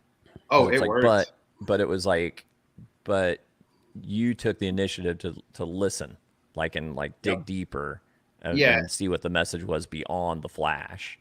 You know, I think that Yeah. I that's what gets skipped so. through like all the Gucci bags. I skipped through that. That's what grabbed my attention. But when I started going through his YouTube videos, that's what really sold me. And the first day I looked at got the sacrifice for Pulse X, no idea who he was. I think I spent about 18 hours that day just looking at his videos. And then Yeah. that's when I Wow. decided I'm going all in. There you go. Nice. Yeah, that's the thing that gets irritating when people kind of lean into the whole outreach marketing portion. It's like it's so obvious they didn't listen to anything. It's like I mean, if you watch, like, there's a buddy of mine that just he relentlessly busts my balls about Richard all the time, especially during the outreach marketing stuff. And I'm like, bro, it's like if you listen to any of those streams for more than like a half an hour, at some point in there, he tips his hand to like why he's doing what he's doing. Right? It's like, I mean, he's literally called himself, a clown. But if that's what it takes to get people to like, for me to punch through the noise and people to listen to what I'm trying to tell them, to save them from things like BlockFi, to save them from, just bad choices in life or in crypto or whatever, then that's, I'll do it. I'll twerk on a freaking G-Wagon. I'll get on a stripper pole, whatever, it's like, and I mean, he put it all out there, that's for sure. But I am glad it's over. My theory is he was doing that to stop people from buying Hex at the top. Right? Maybe. Because like that was the net effect. Like I couldn't onboard my religious family members, like in my extended family, because of the twerking, because of the PP talk, right? PP talk. And so I wasn't able to onboard them at the top. Oops. But maybe a little 4D chess, right? Try again with humble Richard. We'll see. Yeah. Well, the prices are definitely better. So I remember back in the day, Richard was like trying to, like, when he called the top of Bitcoin, he was like trying to call it without telling everybody this is the absolute top or whatever. Yeah. And so he was like, hey man, he's like, I don't want to like just like straight up, manipulate the market into a crash, but it's like, I tried telling you guys. Yeah. Well, and to be fair, I like at the time I wasn't thinking like stop onboarding or like this is the top or anything. Like it's I don't think any of us knew how far down Hex would go and or how high it would go in the first place. I mean, there's been a lot of surprises along the way. I'm actually really curious to see what happens next in like the macro economy. Because I saw some people posting like, the Fed has been making it seem like 5% is their target for the federal funds rate. And but if you look at like the average over time, it's been like way higher than that. And even 40 years ago, you had an interest rate that went all the way up to 20%. And so the Fed, I mean, theoretically, we don't know what the political pressure is. We don't know how long they're going to keep raising. The world was addicted to 0% interest rates, and the interest rates even went negative in some parts of the world, 10 years ago. And so, but to me, it's like the Fed kind of maybe wants to stop in consumer price inflation, which, I mean, from that perspective, they're the ones who caused the inflation by printing more money, right? But then they like blame it on prices, which I guess that's what works for them. But really, everybody who is in crypto and everybody who is in the stock market pumped up asset prices when all that money was created because it was risk on stocks. And now and then that gave people a bunch of money to buy goods and services, which is partially what makes the price of goods and services go up. And so, so it kind of makes sense to me that the Fed's policy is they're going to keep raising interest rates so that they don't crash the stock market, but that they bring it back down to levels that they want to see. You know, and that's what central bankers do, is they manipulate the money supply and they like steal from the working class and everything. But I mean, I could see a world where the Fed blows through their 5% target and they're not raising a quarter of a point forever, or maybe you know, one more time, and then they're going back to 0% interest. They could try to run it all the way up to 7% before they run it back down. And before, I would have thought to myself, like, well, bank failures would stop that from happening, because what did we see back when certain banks were failing, and that's when the peg for USDC like failed over a particular weekend and all that good kind of stuff. And you know, crypto got a nice pump after that. But yeah, so I'm not sure I have like the complete answer, but whereas before I was thinking to myself, oh, I believe the Fed, they're going to raise one more quarter of a point and then they're going to bring it back down. And, you know, that's going to lead to the next bull run. Well, now I see it as it could go either way.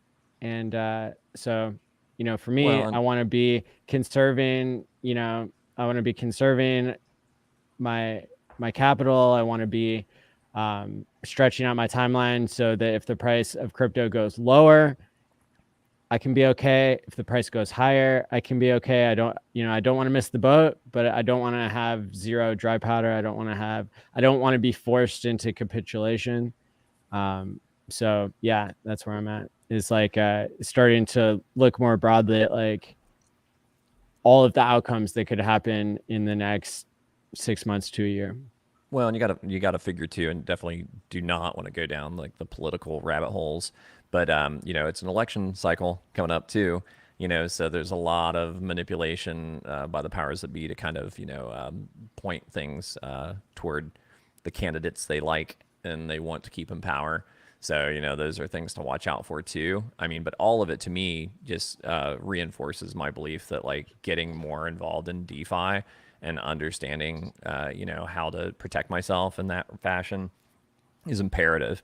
You know, because it's like it's not something you want to wake up too late. And I think that that's why it's so important. And that's why I continue to you know, to be as involved as I am publicly about this stuff. You know, I mean, even with the movie, you know, to put myself out there like that, to help get that movie out and hopefully lots of eyeballs on it. Hopefully Q4 of this year is still a goal of getting a streaming deal out. So hopefully that will be something too. And, you know, and it's like, how many people just, you know, they've loosely heard about crypto. Maybe they've heard Bitcoin and maybe they heard of Ethereum, but you know, it's tough. And it's like, I think, you know, as the barriers of entry go down, and I've joked about this before, I think it started actually on your 48-hour stream, Maddie, with Tangent.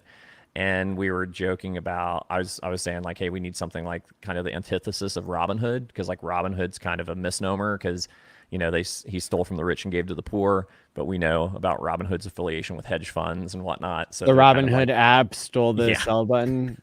Yeah, exactly. Right. So obviously they weren't out for the poor guy. They were out for the rich guy, including themselves. So I joked that we should have the Sheriff of Nottingham app, right? So like somehow when we get something that simple that you can have and you can buy DeFi on your phone and it's secure and only you control the keys, like, you know, so now that we have these barriers to entry, those are opportunities, right? Because as soon as it gets easy, then the volatility is going to get crazy. There's going to be more people in it. There's, you know, the prices are going to moon, and which is all great, you know, but it's better still if you're in now, right? Not financial advice, but I mean, that's kind of my take on it. Like this is coming, like those advancements are coming. I mean, I'm sure there's somebody out there that's already working on, maybe they're not going to call it the Sheriff of Nottingham app, but it's like something like that to make it that simple, because they understand like DeFi is the future. And if they keep trying to shoehorn people into these centralized ways of transacting, whether it's Celsius or FTX or Robinhood or even Coinbase, that people are getting wise, and I think that's kind of part of our job out here is to like keep the information flowing and get more people activated to stand up for DeFi. I was shocked today when I went to swap some EHEX and I didn't know where to go, man. I didn't know where to go. Right. Me. Right. I didn't know. That's so sad. I didn't know where to go. What do you mean? So sad. Dude, matcha.xyz, Uniswap, freaking You got comfortable using the MetaMask Right. swap. Yep. None of those were working. Yep. I tried to go to ethhex.com. My browser blocked it. Yep. I tried to go to the Hedron Icosa Yeah, the swap fork Hedron of Uniswap. Yep. It made me pay to approve, and then it wouldn't let me do the swap. It just kept going back to approve. Yep. So that shit was broken. Yep. And I was like, what am I supposed to do now? Thank God I like listened to live streams 24/7, and I like went deep into my brain and remembered that there was this like cow swap thing, Yeah. which is like a coincidence of wants and not like an actual cow, but also an actual cow. So I Google it, and it's like there's two different websites, and I can't tell which one is the real one. So I'm like, okay. And I like go to Twitter, and I'm like, well, this one isn't following that many people, but has a lot of followers. So maybe that's it, right? Like somebody could have hijacked the account very easily and like pointed me to a malicious front end, but I'm going to go with cow.fi instead of like cowswap dot something or whatever, like the fake one was. So, but yeah, then it worked. So, Yeah. Where else can people go to get EHEX? 1 inch, it's not illegal in the US. Like I think people assume that, but it's just against their terms of service. I have this on very good authority. I have this on very good authority, and I can tell you in private because I don't want to, publicly say who gave me this information. But basically use because I had never done it. Like as soon as I heard like, oh, if you're in the US, you can't use 1 inch, I stopped using 1 inch, right? Yeah. And the other thing is like if matcha routes, however, I don't understand why matcha can't just reroute you, but I haven't tried it with a VPN yet. But if you use a VPN on 1 inch, you can use it all day long, and it's easy as it ever was. So it's against their terms of service. If you're not it's not a centralized exchange, so you're not keeping money there. So if you're just in and out, but that's using a VPN is like, I'm not gonna get like people's parents and grandparents like using a VPN to like buy hacks. Right. So that's why I was asking, but simple way is, I mean, that's a barrier to entry right now for sure. Yeah, I think I'm gonna start talking more about cow.fi. I've been using CowSwap for a while. Oh, have you? Yeah, I haven't used it yet. Legit, because if you buy USDC on Coinbase on an ACH transfer, it's no fees, and then you just send it to your MetaMask and swap it on CowSwap, and I've been using it for a year, so it's very reliable. Beautiful. And that also, because you're not putting the majority of your buying funds into ETH on Coinbase, you're saving a 0.6% known fee and a 1 to 2% hidden fee, and so that's up to 2.5% more hex that you're able to get. Which here's a big one that cost me a fortune. And remarkably, Gemini was nice enough to actually give me the majority of the fee back, which is like that doesn't happen, right? So Gemini is definitely like is my preferred CEX right now, CEX, whatever you want to call it, centralized exchange. If you use Gemini on your phone, there is a fee of like 3.5%, maybe 4% or something.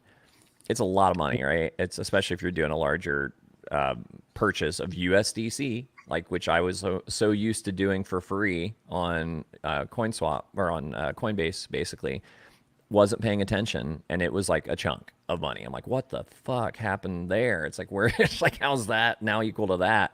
And then I realized, I'm like, oh wait, they've got like an advanced trading module or some shit, but it's only on desktop. So if you go there, it's basically the same maneuver. You're taking your USD and swapping it for USDC, and the fee is negligible, like it is on Coinbase, if not free. Whereas if you do it on mobile, you're zapped. So yeah. Coinbase is free too, even if you don't do a wire and ACH. Even if you just link your bank account, you can buy USDC for free, and you can sell it for free. So if you're cashing out anything from crypto as well, if you cash out using DeFi to USDC and then send it to Coinbase, you're not going to get that 2.5% fee on the way out. And ACH is the important part, because people think that a debit card is an ACH because that's their checking. Nope. Because there was a buddy of mine that was just trying to do this the other day, and it was like $7,500 he was trying to move over. It was going to cost him $300 to use his debit card on Coinbase. Okay, I think that might be the thing, because I was gonna say selling the USDC is like free, but I think I tried purchasing some USDC and it did cost me like a percentage. Yeah, but that's not not with an ACH. I think that's because I use my debit card though. Right. Bingo. Oh, but there's a way to link your bank account. Yes. Yep. And that and then you can do ACH. So that's what I ran into before, and why they blocked my account, because the name on my Coinbase account doesn't exactly match the name on my bank account. Okay, so maybe it's an ACH in the background when I'm saying I'm linking my bank account. Yeah, that's what it is. Okay. If you're doing an ACH, you've linked your bank account. Got it. Yep. So there you go. More ways for people to buy. Oh, yeah. Or bridge it to PulseX. And buy over there. There's another one. Yeah, but then I have to like trust that there's no price difference, and I have to pay a bridge fee and stuff, like in and out. I'm like, for noobs, for new people, that's a bridge how too far. How are new people supposed to buy? You know, is my question. Well, that's why I was kind of up Steph's butt about Staker, because I feel like there was such a huge opportunity for Staker to really be like your one-stop shop for this type of thing. And we've still got like a tentative call scheduled to kind of talk to him. And I've seen that he's been more active on Twitter, which is good, because it's like he just had such a foothold. And I mean, obviously for so many of us, that was like the number one way to like onboard people. It was so easy, right? And then, you know, for that to kind of not be what it once was is frustrating. And maybe his dev quit or something. I don't know, man. I haven't heard anything from Firebot in a long time. So, but yeah, once I wish talk to him, them the best. I'll let you know. I will. And I hope you get more info for people. Yeah, ChrispyMan was starting to say something. Oh yeah, sorry, Crispy, I didn't see. I think you I there. cut him off. Sorry. Behind the man behind the avatar. Until he gets back. There he is. As soon as I move off and do something. You're on. Sorry, Crispy, you're on. Hey, Uniswap, that Hedron, I used that today, and it worked fine for me. Without a VPN? Yeah. Okay. But you had already approved the token to be spent? No, I had to do approval. I can't speak to your specific problem. I'm saying that didn't work. I just don't want people to be thinking that it doesn't work at all. I guess I should check it out and see. I had trouble finding it. Is it swap.hedron.pro? So what's the website? Yeah, I'll send it to you in the chat here, Maddie. Hold on. I'll send it over. So that had worked out fine for me. And then I was going to make the same. That's great to hear. I was going to make the same suggestion Toby did, which probably not really appreciated, but you can go in through PulseX. Oh, the other thing is, got it. Yeah, the other thing was, don't forget Coast is out there, but that also 0x Coast. 0x Coast. Not OX, 0x. 0x Coast. You have that ability to go over to like the number 0. Yeah, like the letter 0. I mean the number 0. Z. So you can go do that. Speaking of Coast, I heard they're in 22 countries now.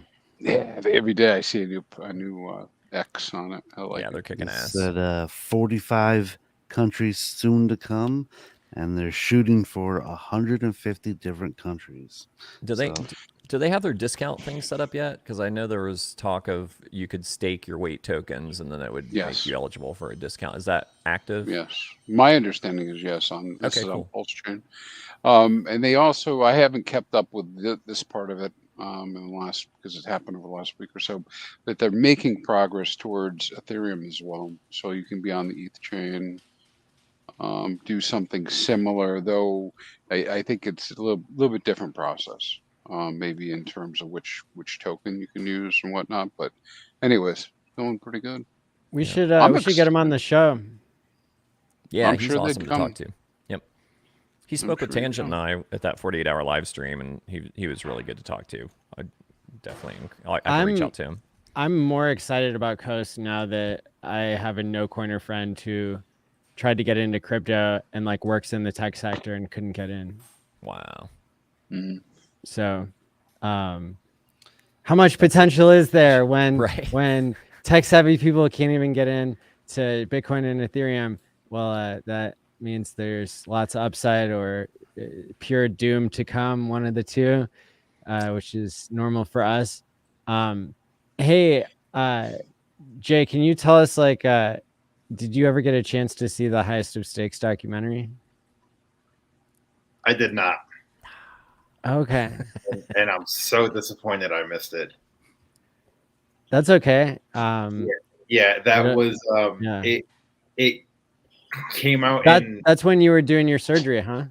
no, it Bless was it. right before I was prepping everything. I just had so much going on that I was with work, had to prep everything. Then the flight, I actually brought 4 family members with me that they wanted to go and support me. So it was just getting a lot of things ready for it. So That's understandable. I'm still devastated that I didn't see it, but I can't wait for it to come out on a streaming platform or something. Yeah. Because I heard though I've spoken to a few people on Twitter and they've told me it's good. It's really good. Cool. It'll be on streaming pretty soon. Yeah, hopefully we should be having a meeting soon. We to don't know that. discuss things. That's not necessarily Well, true. no, that was public. They put that on their Twitter a while back. It's that they were coming shooting soon. For, It is. They said they were shooting for Q4 of this year. Yeah, but they said they were going to Two- release the movie in like 2022, and they never did. 2 more weeks. 2 more Trademark. weeks, right? Well, Hexicans are a patient bunch. We are. Delayed gratification. The Highest of Stakes coming in 2035. Yeah, no doubt, right? Just going back onto the censorship thing real quick. I saw Kinetics make a tweet about Ethereum Fair, and they have started blocking Hex contract calls. Really? What? Yeah, so you can no longer end stakes on Ethereum Fair. Wow. What? So, yeah, so I go through Ethereum Fair and Proof of Work, and I tried to maintain my stakes, even though I'm not really doing nothing with the Hex over there. I just don't want it to bleed out if I don't have to. And because they are forks, I got free forked Ethereum, to which I can maintain those stakes. And yeah, Ethereum Fair will no longer allow you to end a stake.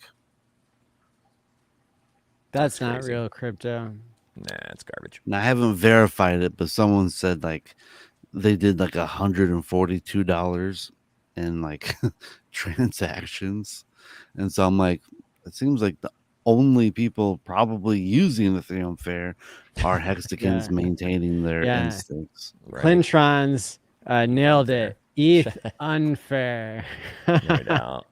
Does Justin Damn, that Sun sucks. Because I control lost that? a lot of money on that. I Yeah. lost a lot of money on ETH Fair and ETH Proof of Work. Degenning. Shame. Do you know It's if not. It's not a degen to say I know. it's real Hex, Yeah, I but know. now it's not real ETH. So No, right. You know, I'll tell you the truth. Ethereum proof of work, the transactions are really, really cheap, and they go through pretty fast. Um, I will say that about that. I heard some like really epic live streams recently from that Space Force dude that is into Bitcoin, and that got me thinking more about proof of work versus proof of stake, which I hadn't thought about in a long time. I guess like Bitcoiners, they're holding on to any belief that they can that proof of work is better than proof of stake, and if I guess the jury's still out if ETH unfair is censoring Hex and all that, but I'm thinking that everyone who says that the proof of stake is like less secure than like proof of work, whatever, I think that's probably just like big mining industry that are just trying to suppress the I mean, their dying industry. I mean, if you're interested, I'll send you the stream because it was I think there's a lot we can learn from people in the broader crypto space about how excited they are and like what cool arguments they have for like why we need crypto.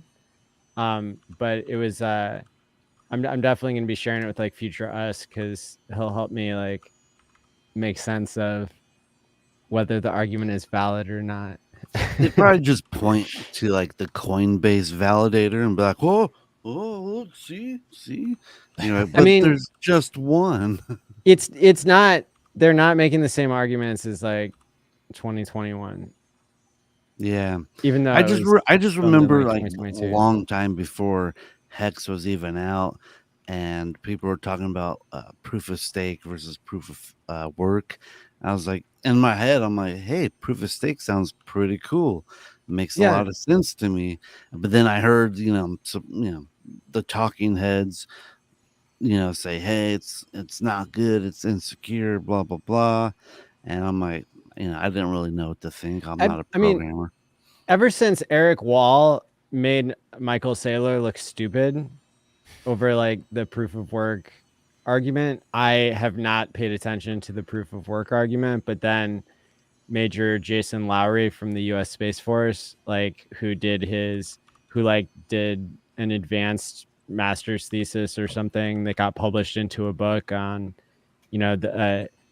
thinking of crypto, thinking of Bitcoin as power projection, and thinking of it as basically like a military type technology where if you look back in history at like gunpowder or like airplanes or anything that's been used for war, it was like greatly discounted at first. Like the US almost didn't make any planes for World War II because they thought that boats were the only way. And it wasn't until Pearl Harbor and some things that had happened before then internally in the military, where they were able to end up winning World War II because they had people saying, you guys are wrong about this technology of airplanes. And so Lowry compares that to Bitcoin or compares it to crypto and says that like this is basically an advanced financial technology that needs to be understood because it's not a negotiation when a new technology comes along and disrupts the world. And he also like explains why I don't know. He explains the psychology of like why guys like cars and guns is like it's literal power projection. You're able to use more force than like normal physics allows and stuff. So yeah, I always like hearing new takes on crypto. So what's that say about Elon and his rocket building? Yeah, he said that he was asked about that on the Natalie Brunell show, and he said that he thinks it's cool that an American invented that because it's an important technology of like reusable rockets. an African American. Okay. Technically accurate.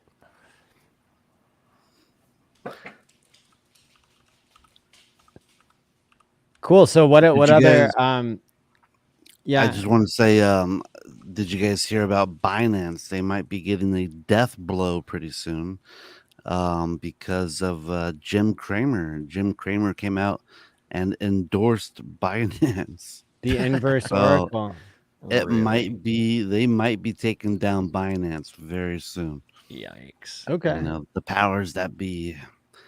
Well, that's like the original gatekeepers of Hex on CoinMarketCap. So Speaking of game they get what theory, they deserve. what do you guys think about all the ETFs being blocked for another 45 days by Mr. What is an Gensler, ETF and why is it good for crypto? There you go. Good question. You know, it seems to me it allows more money to come into cryptos via That's not crypto. a new door. Well, That's it's a not spot crypto. ETF. It's a spot ETF, so they're going to be buying spot Paper Bitcoin. Bitcoin that's So not how's- settled in Bitcoin, right? how is Or that is different? it settled? I think it is settled. How is that different than the ETF that marked the top of 2018? I think those were future E 2017. ETFs. 17. Yeah. 17. Chicago Mercantile Exchange futures contracts. So it's kind of like gambling. It's almost like longing and shorting. I think those were. I think they had some that were settled and some that weren't in real Bitcoin and real Ethereum. I'm going to ask Google. Is spot ETF settled in the underlying asset? Difference between a spot ETF and a futures ETF is that the former actually purchases and holds the underlying assets. Oh, okay. All right. So I just answered it for myself, like why a spot ETF would be good for the price, even though it's not real crypto. And maybe this is why we see the grayscale futures, or sorry, the grayscale Bitcoin shares going up from like negative 40% discount to negative 18%, because the market is pricing in the possibility that a spot ETF will be approved at some point. Yeah, well, hey, Brisology, you just got me on board now, because I like the sound of things being settled in the underlying asset. You're on mute. Seems like a pretty bullish thing to happen, you know, that would allow more money to flow into Bitcoin and crypto, and then it will trickle down into the other cryptos and Trickle down hexonomics. yeah. You know, like, you know, I have the conspiracy. I think the government created Bitcoin. I think they want this asset class to be here. And I think one of the main like things about Bitcoin that could really save this damn ass country or financial system is that it becomes a inflation sponge. So now instead of throwing all the inflation at things like houses or precious metals or, you know, the stocks, they can kind of maybe throw it at, you know, these cryptos, and these cryptos can absorb every single dollar that gets thrown at them because you just can't buy them all up. You know, like Uniswap doesn't allow you to run out of the coin that you buy. It just jacks up the price. I heard that Al Gore was Satoshi. I've heard that. Yeah, right after y'all he are created, playing. after he created the internet. Yeah, then no. A few years It later. was Paul LaRue, international criminal mastermind, who's still in custody. If you want to know who created Bitcoin, Google Paul LaRue. Oh, I was thinking of Paul Lynn, but that's a whole different thing. The best Thought you'd theory like I've that, Crispy. found. The best theory, Paul. Oh LaRue, my God. creator of Bitcoin. The only thing we have to really worry about is rehypothecation at the markets, where they sell one Bitcoin to multiple people. That's paper Bitcoin. That's kind of, my biggest worry about the grayscale stuff. That's paper Bitcoin. And who knows how much, they've sold, multiple times. Because we invented because crypto represents the invention of transparent money, but like nobody's using it to take self-custody, because self-custody is such a foreign concept to people. They're used to who got just hacked as a result? Stake.com, Yeah. the casino. should have used Time Pays Me. Should have used Time Pays Me. Man, how does a company undo a like hack. that lose that much money? That is Because insane. crypto was invented to not centralize things. Whenever you have a honeypot, there's an incentive for it to get stolen or lost. Why do people rob Inside banks? job, outside job, whatever. It's where the money's Like, at. Yeah. But yeah, it's abysmal how bad crypto is. So what do you guys think is going to happen in mid-October when all these ETFs come up for to be approved or not? Can they kick the can down the road again, or do they have to make a decision at that point? Yeah, Seems to me, I feel like it's probably going to get approved in October, maybe, and then we're going to have the craziest Q4 this year. I don't know. They could use something like ordinals to match ETF shares to specific UTXOs to have a proof of non-rehypothecation. that'd be really cool. Thanks, Dipcatcher. Rehypothecation. Always, Dude, he peppered in a few 50-cent words in there. God bless you. I feel smarter just from reading that comment. Unspent Dipcatcher's transaction on it, bro. outputs. We need. Have you ever had Dipcatcher on? Oh yeah. Yeah. A couple of times, but I'd love to have him on again, of course. Dude, that'd be great. Because I really want I'd stay muted the whole time and just let him go. I really want to talk him into doing a 15.2-year perpetual, because that would be different than a pool party. I think I need to learn more about pool party. I think it would be a little bit different because you'd have like a greater pool of liquidity if everybody participated. And then I think that would be particularly useful for people who want to use Time Pays Me to secure their TShares for beyond the 15.2-year mark. Yeah, that's TShares. So I could, because I made this coin for Professor Black that has a 30-year TShare on it, and that's because I used Dipcatcher's perpetual token called Deci.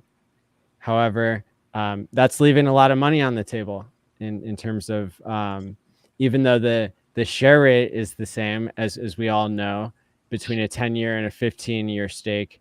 The 15-year stake ends up having a third more TShare years associated with it, which is where those payouts get really sweet. You can think of it as the part of the part of compound interest that's the juiciest is the part at the end. And so if somebody were to renew a 10-year stake 3 times, they would end up with less HEX than if they had a 15-year stake go twice. Barring some advancements in longevity research, I think when I'm 80, I'm not going to give a shit about any crypto at that point. So it's like, I mean, if I feel like not like an 80-year-old, then maybe I'll be more interested. But we're gonna keep you young forever, Toby. I hope so, man. You whippersnappers, I tell you.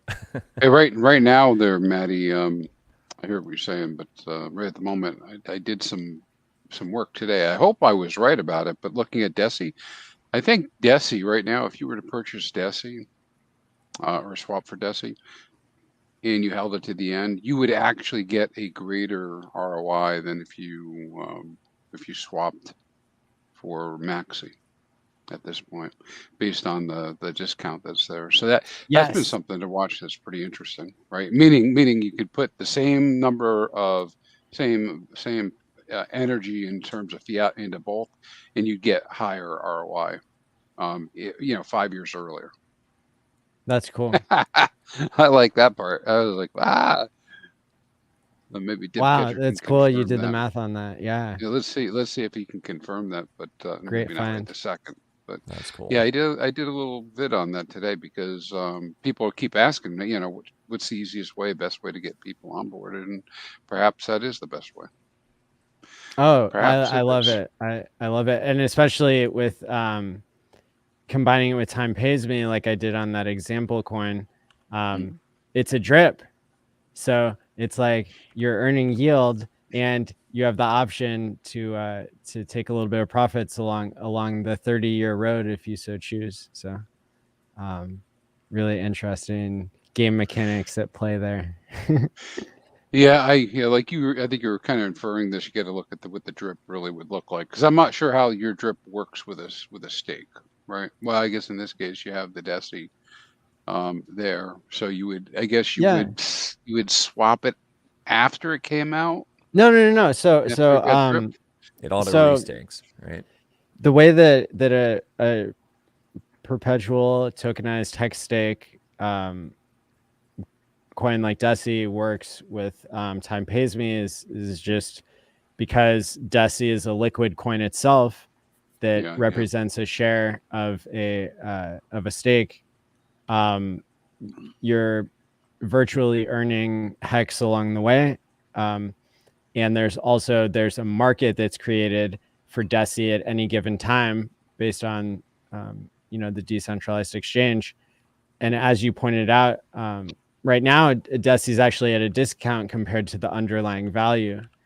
There's a website that tracks this, I think, at least for one of the chains that Dipcatcher made. I think it's portfolio.maximus.cash, and it'll show you the discount compared to the underlying amount of hex that the pooled stake has earned. And I would warn people that when you partake of a of a tokenized hex stake, you don't know what somebody's going to pay in a week or a year for that, whether it'll be at a discount or a premium. And shout out to Dipcatcher for, even before he released these tokenized hex stakes, he pointed out in like a graphic on the website that would be the case, that you could expect there to be discounts and premiums all along the way. And so yeah, I mean it's so yeah, your ability to to sell the drip along the way is dependent on how much liquidity is there. Yeah. For DESI, I think it's like thousands of dollars. So if you wanted to exit a $100,000 position, you would eat too much slippage. But hey, Maddie, just to clarify, so with DESI, since it's a 10-year, if you don't choose to redeem it for the hex value at the end of that 10-year point, I believe they auto restake. So in that way, so since it's a time pays me thing, it's just you let it cook for 30 years, and then at the end of 30 years, then you have that option to let it go again. Yeah, there's no option for emergency end stake, so you remove that risk. Yep. You remove the risk of being late on your stake, and probably the biggest risk of all, you remove the risk that you're going to sell all of your TShares at the end of the cycle, either because it's become more expensive or less expensive. And so, for example, on a 30-year DESI time pays me drip, I know that after 15 years, I get half of the coins out, but I know after 15 years, I still have half my TShares that I started right with, on. so. Right. Yeah, the only thing I was thinking with the DESI is if I was looking to redeem it for hex, right? The timing that might be a little problematic, right? if I was trying to do some of it during that period, because I'd only have whatever dripped. So you would be pretty much going with your first scenario throughout, right? If you did like 30 years, that you were just going to be only dripping DESI and depending on the fact that it'd be liquidity. I could sell. So if let's say I had a let's say It'd be I had redeemable, $1,000. Let's say I had $1,000 of DESI.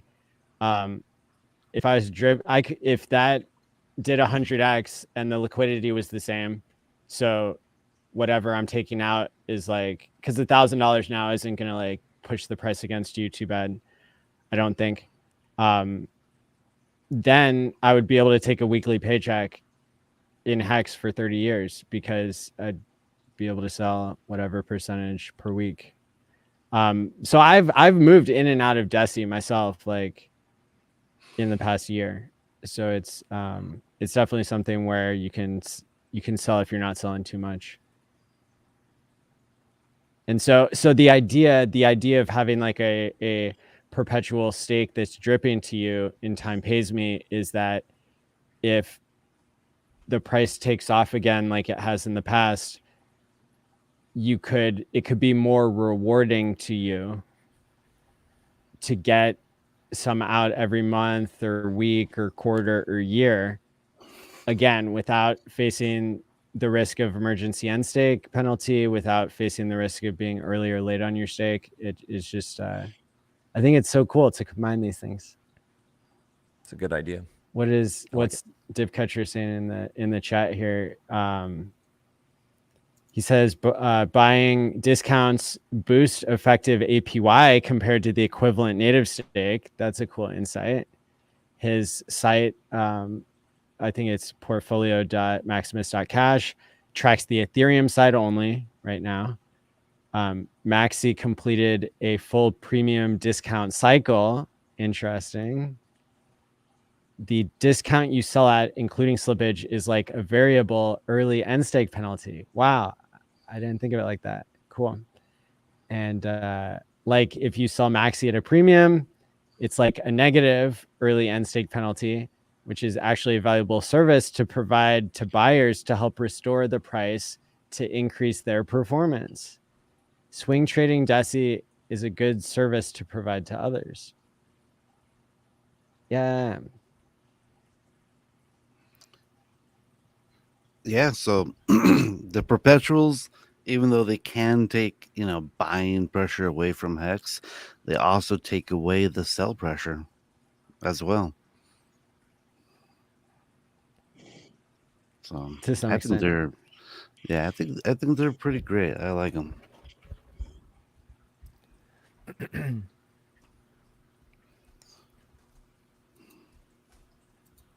And then did PulseX get buying and burning again?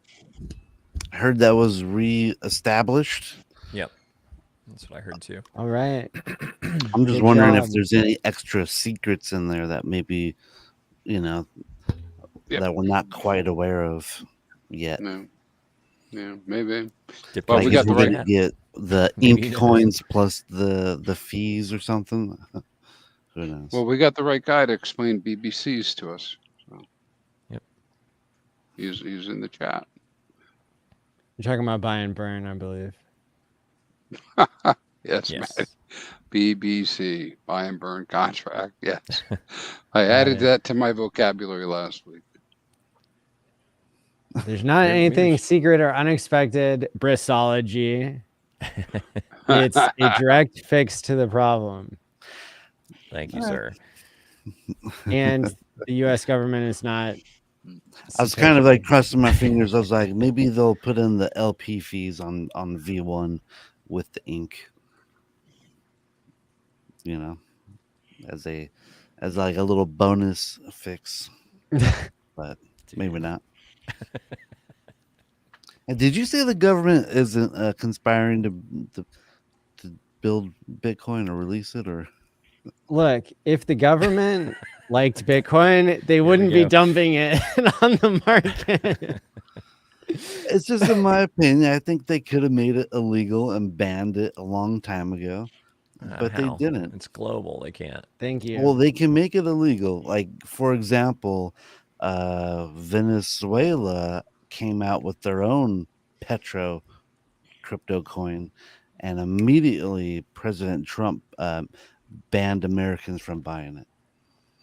Well, Trump also created his own NFT line since the last time he It's was true. president. So hopefully he's changed his mind a little bit about crypto. How'd you Although do on I would those, hate Briz? to Didn't see you a buy some of those? future. I would hate to see a future where the US dollar becomes some like NFT platform. All right. No comment from Briz. Briz has got like a deck of Trump trading cards.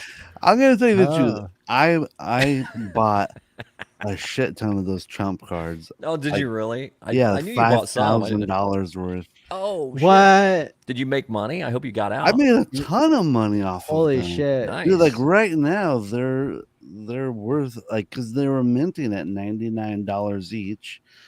And let me just see if I can see the 50 of them? price. Jesus. Uh, Boys got bags.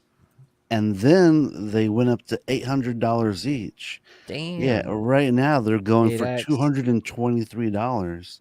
Did you take any profit at the peak? Yeah. I sold You made most the of top mine. on the day. Yeah, I did pretty good. I have like maybe like a dozen left that I'm just waiting for the elections. I'm like either these are gonna go really Right. big on his during the election or maybe they won't. But that's Speculative probably been play. my best investment in the last Damn. freaking year. or Make two. my portfolio great again. I was gonna buy a couple of those, but I heard that the creators rigged like the rarity and like basically bought the rarest ones for themselves. Fake news. Damn news. it! Damn it!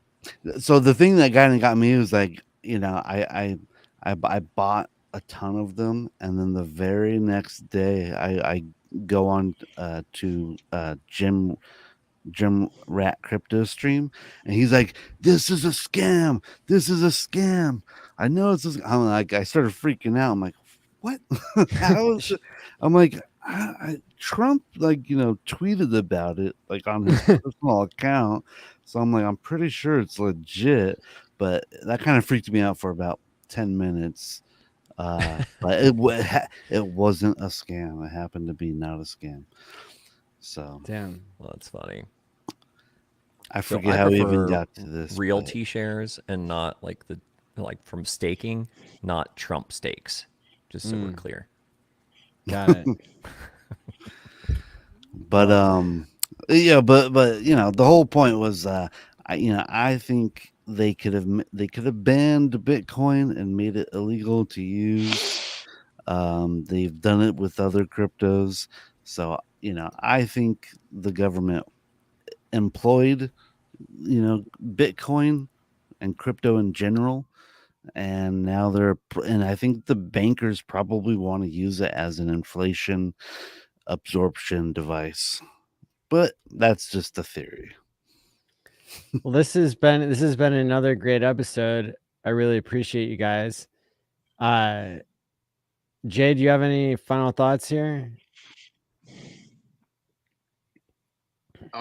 What are your Appreciate final you thoughts? guys having me, and for the people watching, don't listen to the FUD. Take advantage of the opportunity at hand, because in 12, 24 months or so, things could be very different. So when there's blood in the streets, be greedy. Nice.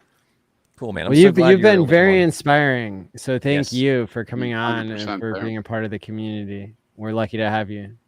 Appreciate you guys having me. Appreciate you, Toby, too, actually reaching out and actually making it happen, man. Thanks a lot. Yeah, it's cool, man. I'm glad you were able to do it. This is great. Keep doing it, man. It's like there's make the rounds. There's other shows out there that I'm sure would be, there's other audiences that would love to hear your story. And, we need all the uplifting stuff we can get nowadays. It's like life's hard all over, and it's good to be a light in the darkness. I appreciate you, bro. For sure. Thanks, guys. Where can people find everybody here? You can find me at Brisology on Twitter. Don't throw any oranges at me. Oh shit! Now you're getting all the oranges. You can find me and this little guy on my couch immediately after the stream. But I'm at Tobiwan Hexobi. This is Winston Churchill. He does not have a Twitter yet. But yeah, at Tobiwan Hexobi. I don't do my daily TA updates anymore, but the charts are looking juicy. Not financial advice. Yeah. Yeah. At HexFire.io. Twitter, YouTube. That's where you can find me. And HexFire.io. And his Patreon. Don't forget that. You guys can Yes, find me on you Twitter. can join the Patreon. Paralyze_monster. Soon to be a new name, though. Soon to be a new name. New name. Yeah.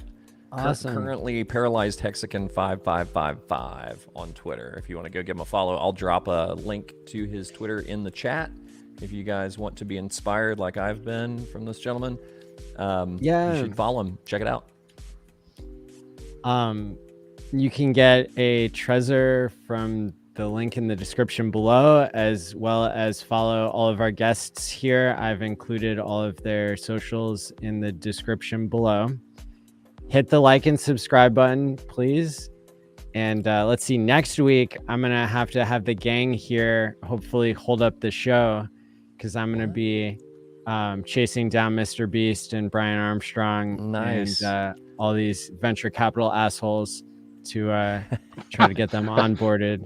But I think I'll still be able to maybe like kick off the show or something with you guys. Maybe I'll even be able to join the whole time. But until next time, stake wisely, my friends, and peace out.